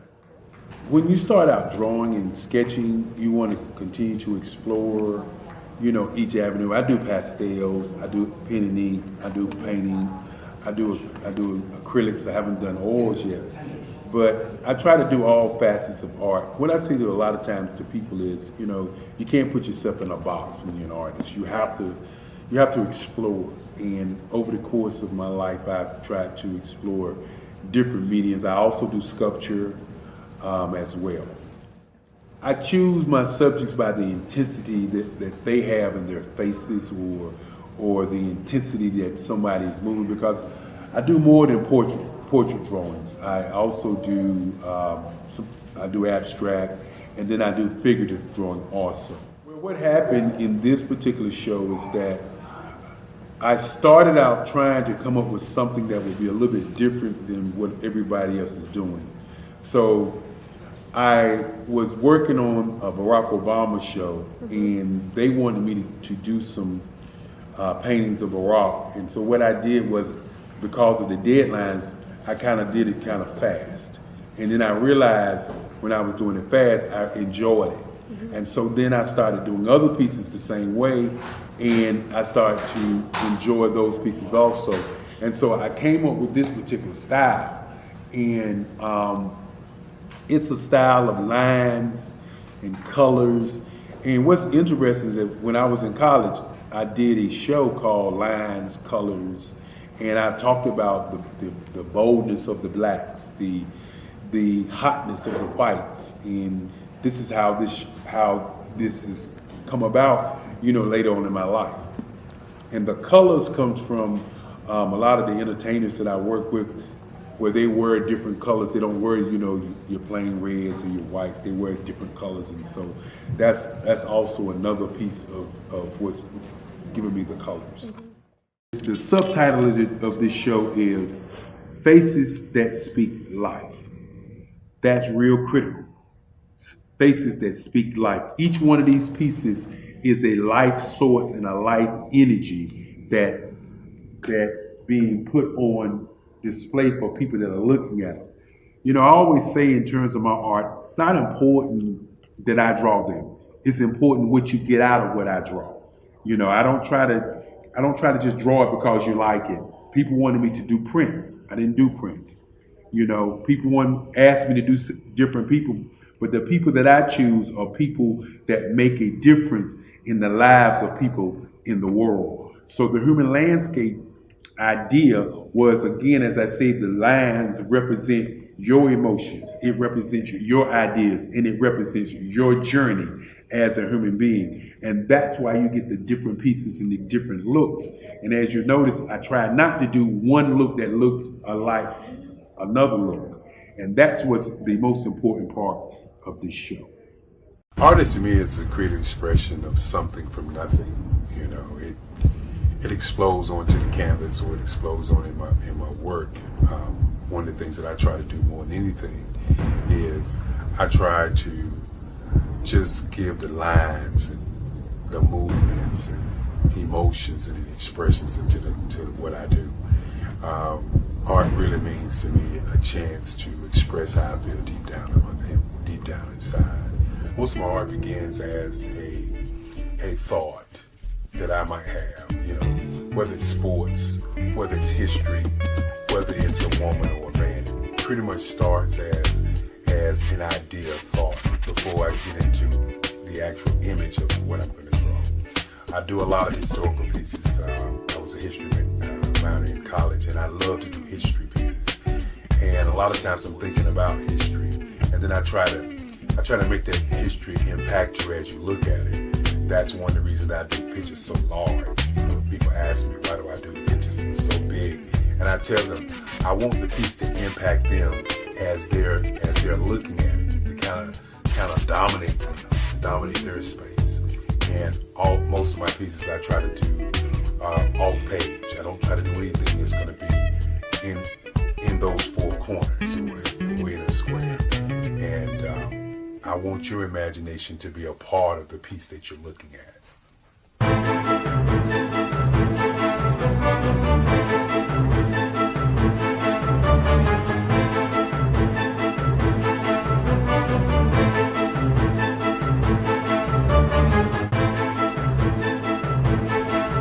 The way I feel when I'm drawing, when I'm creating something, is I feel free. I feel like there's an anticipation of something that's going to come. I try not to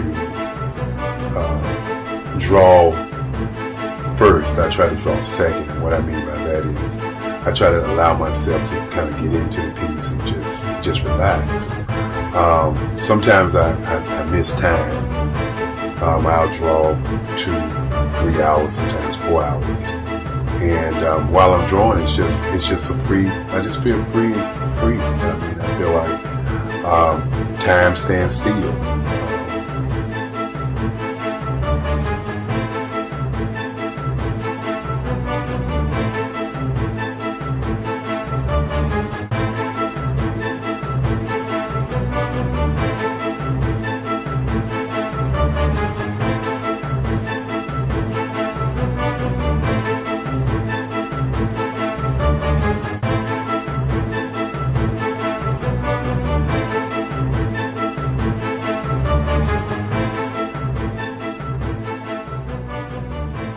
That's what it's all about in terms of the lines and the colors in my work, is to get an expression, to go deeper and past just what you see on the surface, but to go in and try to find an expression that everybody gets a different taste of what that expression is, whether it's anger or whether it's being happy or whether it's being, kind of calm or nonchalant.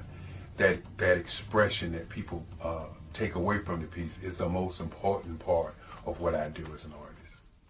Bold is the size of my pieces, where I try to do the piece larger than life, to kind of push forward toward you. That's what the boldness is all about. It's not so much about the lines, it's about the size.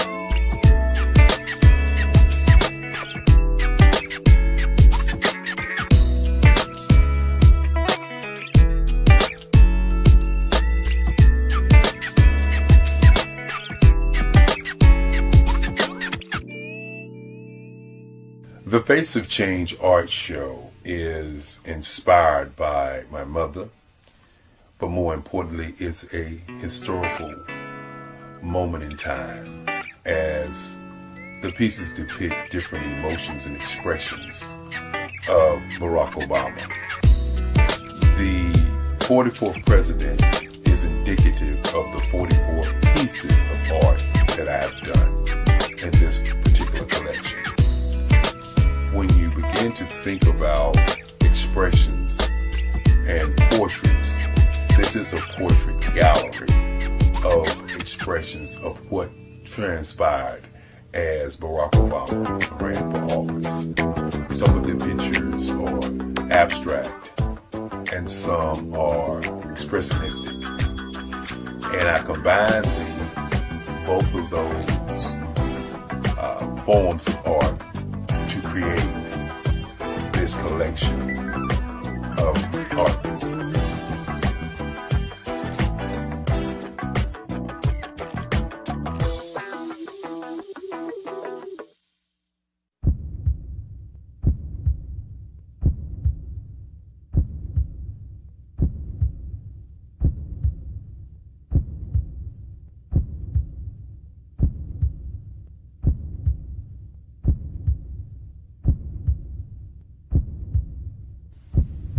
Overcomer, brilliant, ambitious, motivated, awesome. Obama.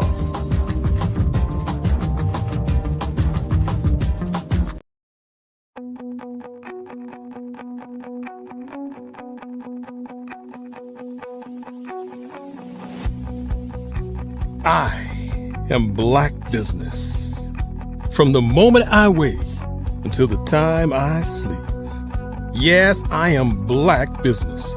I am Black Business. Tell me, are you Black Business? I am Black Business. Do you support Black businesses? Listen, I support Black business because I am Black Business.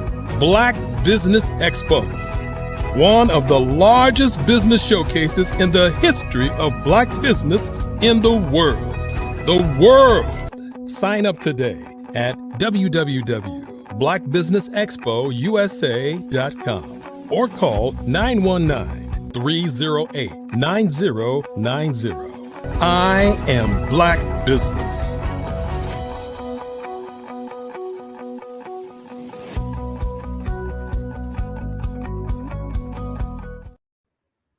Hello. Good evening, business owners, entrepreneurs, thought leaders, and corporations. Welcome to the Black Business Network.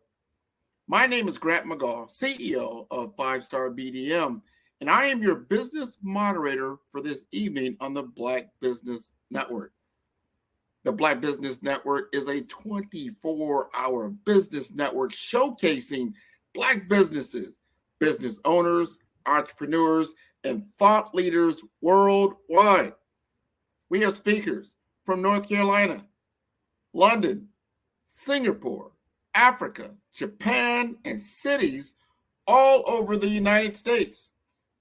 The Black Business Network is a global community sharing its business knowledge to empower, inspire, and educate businesses about business. We present now a luminary of the business world, Sydney Warnsby, with a storied career spanning strategy, leadership, and innovation. Sydney is a master at forging paths through the most complex business terrains, from spearheading transformative projects at behemoths like JP Morgan Chase, PepsiCo, Citigroup, and Eastman Kodak to carving out success with his own enterprise. His expertise spans across planning, organizational development, and operations management. Sydney isn't just a business maestro. He's also a beacon of knowledge, molding future leaders as a professor in New York City's top colleges. Whether he's championing Six Sigma or crafting marketing strategies, Sydney's vision, analytical prowess, and leadership have continually set industry benchmarks. As a speaker and seminar maestro, he enlightens many. Today, we invite you to witness insights from the unparalleled Sydney Warnsby. You know, I'm going to have to take that bio and use it. That was pretty good. I was looking. Well, that is your story. Who is that guy? This is one of a fireside chat. Yes. Me and you, we're going to talk about some things that we both have worked on. We've been working on some things here for the last 3 or 4 months. We're going to do another project here in October. And I want to set the stage. First, talk to us a little bit about our previous project, and then we're going to lead all the way into our next endeavor. So, okay, let us know about that. So, I guess it was middle of June. You and I did a workshop where we were training and helping business owners, CEOs, founders, etc., to really identify how branding can be used to grow their business. And so we were talking about branding techniques, branding strategies, branding tactics, and then how to use those to craft what I call your market dominating position statement, and then how to use that in all of the categories or areas that lead to growing your business and growth for your business, lead generation, compelling offers, et cetera, et cetera. And so, that was what we did then, spending about 2-3 hours, with a handful of folks. Well, actually, it's, quite a few, about 20 plus folks, just walking them through those strategies, what needs to be done, why it needs to be done, the importance of branding, some of the steps of branding, how to create your gap analysis, and then, using that to create that market dominating position statement and using that in your marketing messaging in general. Well, we did that, and we did that one as it was a free workshop. We wanted people to understand and give them a piece of our knowledge and wisdom. Mm-hmm. As I just stated, you have a storied career in corporate America, as well as entrepreneurial. I have the same, and we've got thousands, literally thousands and thousands of hours of experience that we want to now give back and to give to others so they can chart a journey that's going to be quicker, faster, better. I call that speed to market. I don't want you to take years to get to where possibly we did in some of our careers and some of our business adventures, when you can do that now in months. Think of it now like how we call about Chat GPT or AI. You can do things quicker, faster, in a blaze. But you've got to have the right direction. You've got to have the right prompts, as the kids are telling us. We want to give those prompts, right? Say that again? Prompts. We want to give you direction. We want to give you guidance. So one of the things that was, I will say, rewarding from the workshop that we did in June was how well received it was by the participants, and how many then were clamoring for, asking for more. And so when we finished that workshop, people said, we want more. How can we get either more details around this? How can we stay together as a group and get more information from the two of you, et cetera? So that's why we put this next program together, the forum that we're going to do.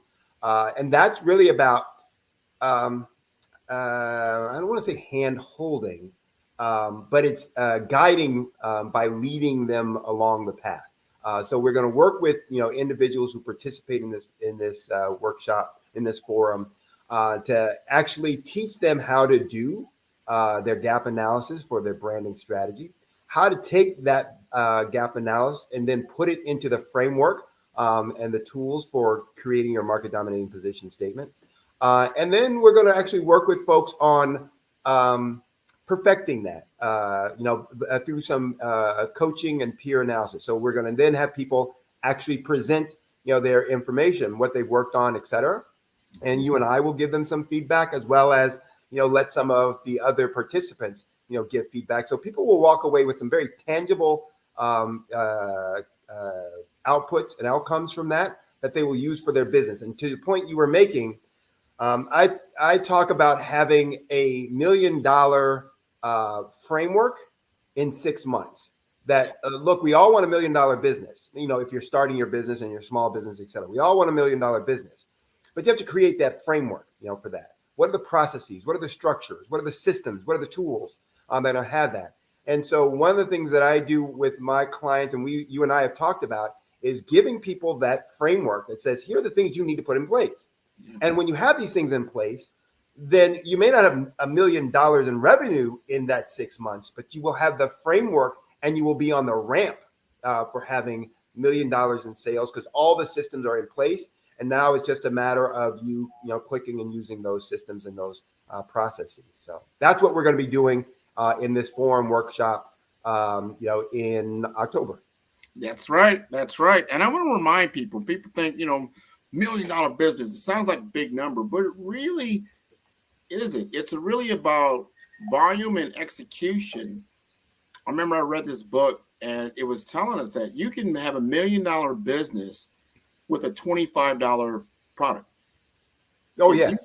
You sell a $25 product, but you sell 25 of those units every single day, you've got $1 million business. Right. And the question then becomes, okay, fine. How do I sell 25 a day? Yeah. Right. So it sounds simple, but it's like everything else. If I start with that in mind and I put the system together and say, now, one of the things I talk to people about is like, look, there are only 5 things that drive growth of any business. I don't care what kind of business. JP Morgan Chase, an entrepreneurial business, Facebook, blah, blah, blah, or Meta, whatever. Yeah. So there's only, 5 things that are going to drive growth. And the idea is, to make sure that, you are putting the systems and processes in place for those things. And when you have them in place, then you're going to drive that growth that you need. It's, lead generation. It's, conversion of those leads into actual, buying customers or sales. It's increasing the number of transactions. How do you get each customer to buy more things from you? How do you, manage pricing so that, you're able to charge a higher price based on the value proposition that you're presenting to your target market? And then how do you control costs? One of the things I show people all the time is, look, You can have $1 million business on, $500,000-$600,000 in revenue. You say, well, that's not $1 million business.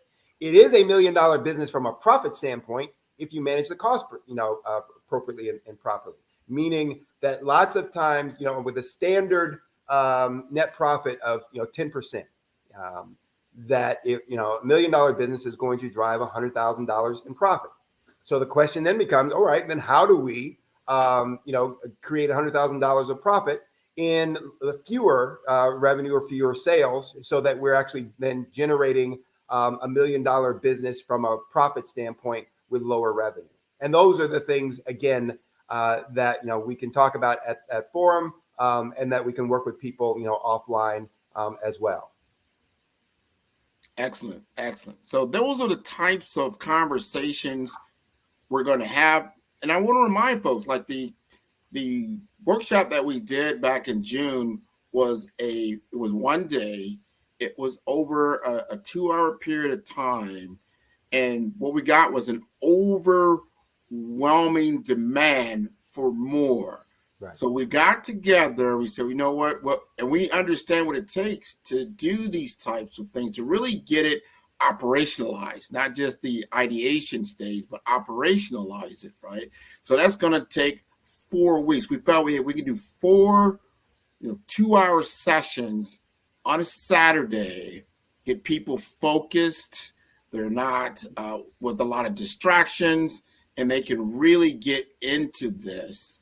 So at the end of the day, there is an investment, but it's an investment of time and money, but it's a worthy investment. Right. Because what we talked about was, I said, hey, Sydney, what is the big problem that we're trying to solve? What's the big problem that entrepreneurs that really stumps them? And I said, Sydney, what did you say? And Sydney said, it's that rut. You get in this cycle that you keep doing the same thing over and over again. You don't really have the time to evolve and try something different. And you've got to have the time to get the training and the understanding and the ability to then begin to change that outcome. Would you like to elaborate on that, Sydney? Sure. It's the old 80-20 rule, that we spend 80% of our time on things that generate 20% of our revenue and profits. Now, that makes no sense, right? And if you told somebody to do that, they would say, I'm not doing that. That makes no sense. But that's what we do every day. And so why do we do that? I call it firefighting and rat killing, that we go out fighting fires and killing rats, because it seems important. It seems critical at the time.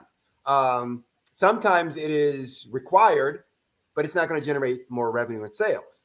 So why am I spending my time on that as the CEO, founder, president, head of this organization? That shouldn't be something I'm spending my time on. I should be spending my time on the business and how do I grow and build the business. And so that's what we're going to be doing here. And again, we looked at, how are we going to do this? How are we going to deliver that? And one of the things that owners often say is, my day is busy. And, how do I, carve out time for that? That's one of the reasons why we set a Saturday. We're going to do it on a Saturday, so there should be no things conflicting. I mean, there are going to be some personal, time, constraints, et cetera. But we said we're going to reduce the number of constraints, obstacles by doing it on a Saturday morning. So we're going to do it on a Saturday morning. Did we say 10 to noon or 11 to 1? Well, it depends on where your time zone is, but that's true too. Eastern, but it's going to be a Saturday morning.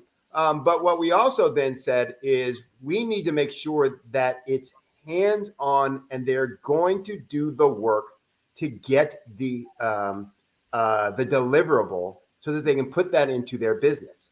And then it's about, are you doing those things or using that information each and every day in all the systems? We'll talk a little bit about what are those things, that I just alluded to that are going to drive your business, and look at how you being, the CEO, president, et cetera, are spending your time to be able to, put these things into effect and to then move your business forward both on the revenue perspective and on the profit perspective. Yeah. And this is, again, it's 4 weeks. So we're not going to solve everything in the business. We're going to target only those things that are relative to basically it's lead generation, so it's the branding message and branding strategy. It's the, market dominating position statement and the marketing messaging.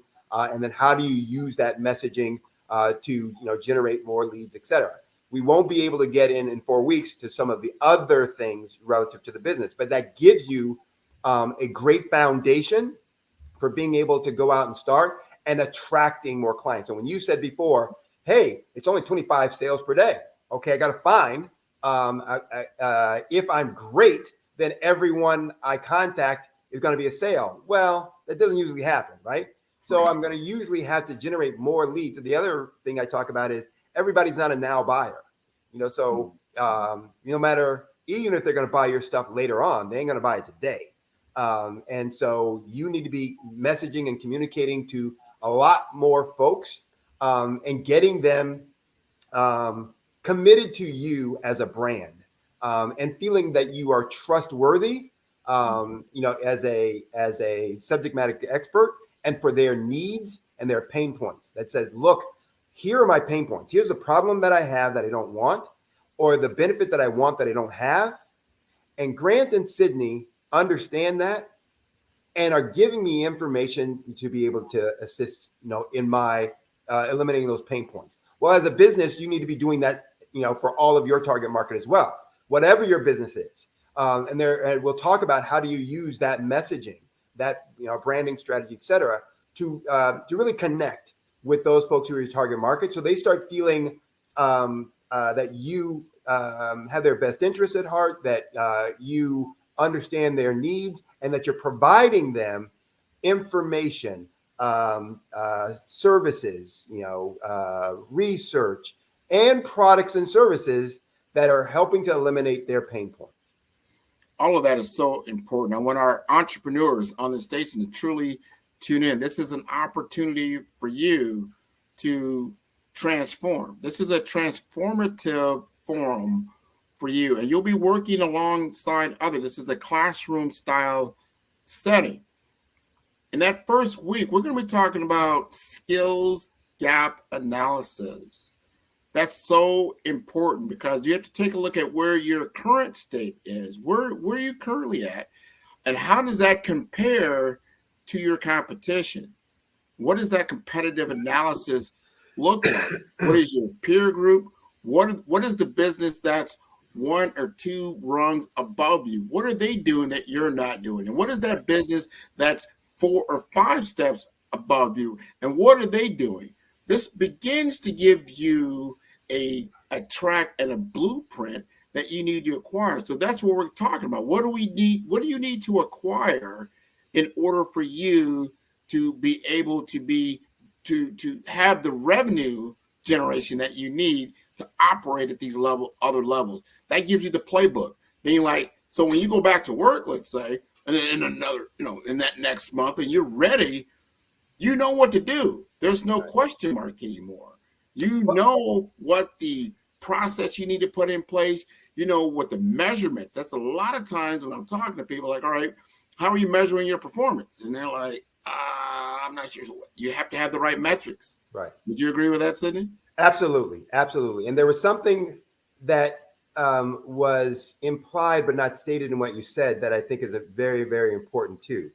That when you talk about that gap analysis and what you're going to get out of that gap analysis, it's all those things that you talked about. But based on that, you also get a clear picture of who you are as a leader, as an organization, what your strengths are, obviously what your weaknesses are, and how do you use those strengths, though, to be able to eliminate those pain points that your client has. You wouldn't be surprised, but many people would be surprised and amazed how few folks really do that analysis and assessment and understand what their strengths are and understand what those strengths are relative to what their client or customer or target market want. And so they will talk about, platitudes. We have the best people. We have well-trained folks. We have X number of years of experience. We have this feature on our product or service. I mean, all these things, and a customer goes, so what? I don't care. I got this problem. How are you going to deal with that? Right. And so we're going to, in the forum, really get to that for folks so that they understand here and that they discover what is really unique about you and your business, and how is that valuable to your clients, and that becomes the foundation for your messaging, so that you can attract the folks that are going to be moved by that value. That's 100%. I'm glad you said that. That is, I see this a lot, and I even talked about it on the program a day or so ago, is that when I see even corporate presentations, even today, they start out telling a story about themselves. They start out talking about, the title of their business, who they are, how many employees they have, some of the clients that they work with, and you're like, you got my attention, but you haven't talked about the number one thing that you got my attention about. Can you solve my problem? Right. You should be talking about this first and foremost, that you understand the problem, you understand the industry problem, and that you get to the point where if they do nothing about that problem, what are the implications about that?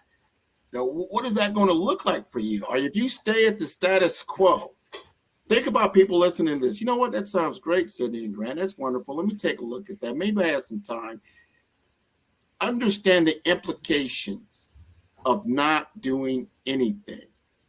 If you're very, very happy where you're at and you feel that you're great and you are at the top of your game, maybe you can pass this by. But if you are experiencing limited growth, if you are experiencing a point where you just don't feel like you're getting any type of traction, what are the implications if you continue along that road? Right. What is that going to look like? And remember these statistics that 50% of most small businesses fail within the first 1 to 3 years. And I would guarantee you, and I'll ask Mr. Warnsby this, why is that? Why is that stat so prevalent? Why is it so high? And it's probably even higher for Black-owned businesses. And you'll get down to some very key fundamentals that he talks about. Right. So, and that's a great point. 50% fail in the first year. 95% of all businesses fail. All right. And usually within a 5-year time period. Now, the reason that they fail most often has to do with cash flow, not sales, not profit, cash flow. Can't do anything if you don't have cash. Now, that can be because of low sales. That can be because of poor expense management. That can be because of just poor accounts receivable processes. But the bottom line is you need to be looking at all of the above, depending on the kind of business you're at, to be able to make that happen. But when we start looking at, what are we going to do to drive, revenue and profit so that we are not only profitable, but we are successful and long-term. I always talk about that the objective of business is not to make money. And that just blows people's mind. Oh, that's crazy. That's stupid. This guy doesn't know what he's talking about, blah, blah, blah, blah, blah. Okay, that's fine. I've proven that, throughout all my career. That's not the objective. And if you doubt me, go to your potential target market client and tell them how much money you make and see if they're impressed. Most of them are going to say, oh, I don't care. Can you do this? So the objective of every business is to meet the needs of a customer or of a target market so that you can provide them something that eliminates one of their pain points, the problem they have that they don't want, or the benefit that they want that they don't have. That's the object. Now, money becomes the way we are measuring how well that is, how well we're doing that. I mean, that, revenue is a measure of how well we are meeting that need. Profit is a measure of how long we'll be able to meet that need. So, it's important from that perspective. It's a measure of execution and performance, but it's not the objective in and of itself. And so we're going to talk through in this workshop, what are the things that we're going to be doing so that you can really create messaging that's going to help you drive top line sales, by increasing messaging and helping people understand how you target market, understand how you are going to solve their problem, how you are going to eliminate their pain point, how you're going to eliminate the problem they have that they don't want, or how you're going to deliver the benefit that they want that they don't have. I think we got segmented, so I'll keep going on that until Grant comes back in. One of the things that it becomes important then in making that happen, and what we're going to do in this workshop, is really help folks understand how to do it themselves. And one of the things we want to make sure, so Grant, you were talking a little bit about, well, who is this for? And yes, it's for those folks who are stuck. They want to grow their business and they just can't make it happen. They've been, mired in the mud for so long, and stuck on whatever that number is for sales, and it just never seems to go anywhere. And so the number they have in their mind, the dream that they have created as a picture, they're not getting it. It's for them. It's also for those folks who plateaued. They're doing okay, but they've gotten to a plateau and they're trying to figure out, well, how do I break out from here? How do I get to that next level? It's for those folks who've tried some things, but it doesn't seem to work. Maybe the folks that they've used as coaches or whatever didn't quite get it done, et cetera. And, so they're a little bit, once bitten, twice shy kind of deal. It's for them as well.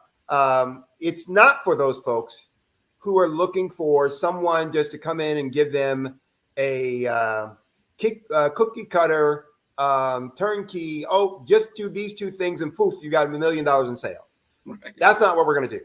And if you're looking for that, and I had a prospect once talking to me recently, and that's what she said. She kept getting upset. It's like, well, I'm looking for what you're going to do. And then I'm like, we're going to work through this as a process. But what she kept looking for is, well, tell me the one thing I need to do that will turn my business into, it's not one thing.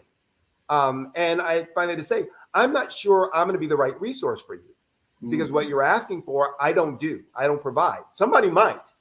I don't provide that. Now, if you hired me as, the CEO of your company, sure, that's what I would do, because that's my job and my role at that point.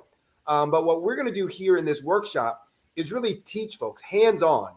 How do you understand what your strengths and weaknesses are, and put that into messaging? And so you can create this, and we're going to help and assist and give you guidance and all that. We're going to critique what you come up with. But it really is going to be a hands-on workshop that people are going to walk out of there and feel like they know and understand it. Not that somebody just did something for them that they don't really get, that they don't really understand, and now they have no commitment to it afterwards. And that is a formula for failure. If anyone's looking something for nothing, you got to find that for me, because I haven't found it. Anything of value is something that you have worked for, that you have taken the stairs for. There's no elevator to the top. What you're looking for is applied knowledge, applied information that you can then put into your tool set to create the formula of success that you're looking for. One of the things we're going to do, and you brought this up, Sydney, is so important. You have to look at yourself realistically. Let's stand back. I'm not going to tell you what you want to hear. I'm going to tell you what I see, or what you would see. We're going to do a brand audit. Let's take a look at your current state. Let's see what you've got. Let's kick these tires. Let's see where you're at and where you want to go. And it won't be me telling you what your business looks like. I'm going to show you what other businesses look like that are in your field, that are in your market, that are doing maybe 2, 3, 4, 5 times more revenue than you, and what they're doing. And I'll even do another comparison with someone who's even higher than that. It's 10x for that. And we take a look at their platform. We take a look at the fundamentals. We take a look at how they're structured. And we look at yourself and see where you're at. And then the light bulbs should start going off. Right. Right. You should start seeing the path forward. Like, oh yeah, I see what's going on. Are you making the right investments?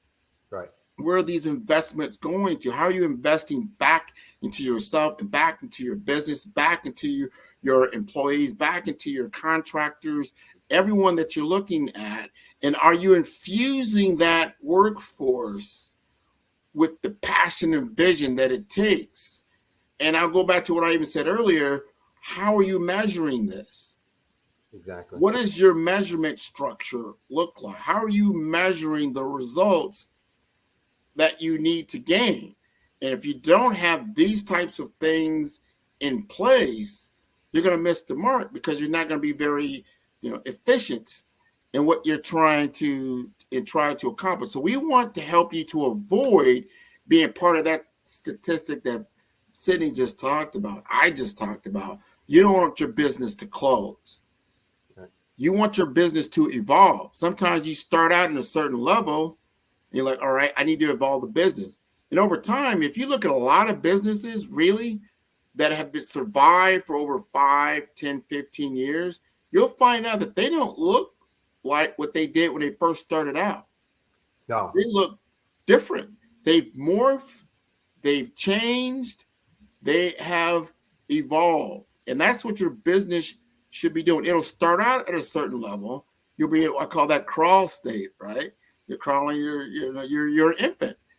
But then you begin to walk, you begin to grow. And before you know it, you begin to run. If you're really going, you're going to begin to fly because your business is evolving. So you can't keep applying the principles that got you through the crawl stage to the next stage. It's going to change, evolve, and grow.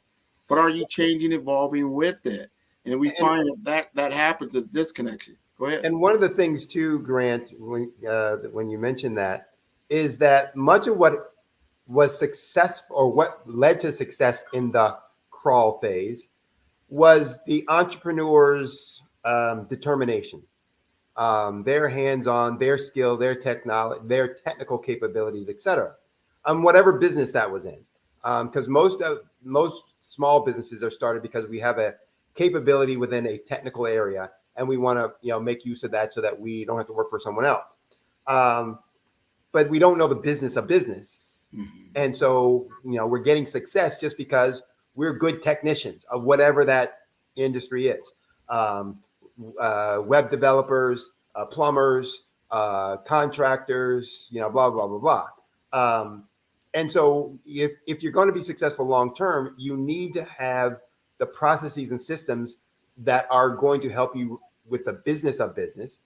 And that's what we're going to be spending that time on, in the workshop under the areas of branding and market dominating position statement, and then the market messaging. So it's going to be one of those things where, again, we're going to help create those tools and systems. We're going to be giving you the insight as to what needs to be done. We're not going to tell you, to your point, we're not going to tell you what that must be, what that should be, because it's your business. But we can tell you if that's what you want, then here's how you can be successful at that. Yeah. Now, if you don't do those things, then you're not going to be really successful, or it's going to have limited success. There's going to be problems down the road, some way, shape, form, or fashion. And that's where we are going to be. That we're going to say, look, we're going to help you identify what you want that branding message to be based on that gap analysis. We're going to point some things out to you that just says, hey, I don't see this anywhere, in your, market messaging, on your website, in your flyers or ads, in the conversation when you just did your elevator pitch to me before. And I don't see that anywhere. Yeah. But here's what I'm hearing, when we're working with you, when we're talking about it. How do you get that, into your messaging or you need to get that into your messaging so that you're going to be more impactful when you're dealing with the target market. So real quick, we got a couple more seconds here. How do they sign up for the program? So the best way probably is go on to Eventbrite. It's going to be virtual for those folks. And so you can be anywhere in the world, and you can participate. The forum is going to start Saturday, October 7th, and it's going to be each Saturday in October. So the 7th, the 14th, the 21st, and the 28th. It's going to be in the morning in the Eastern Standard Time Zone, and then accordingly in your time zone. The registration is on Eventbrite, and so you know what? We can't put a link in here. No, but that's okay. You are in the right place at the right time. The Black Business Network opens again for its Black Business Olympics, a 24/7 broadcast on business, strategies, global branding, social media marketing, finance, advertisement, and much, much more. Featuring the top, most popular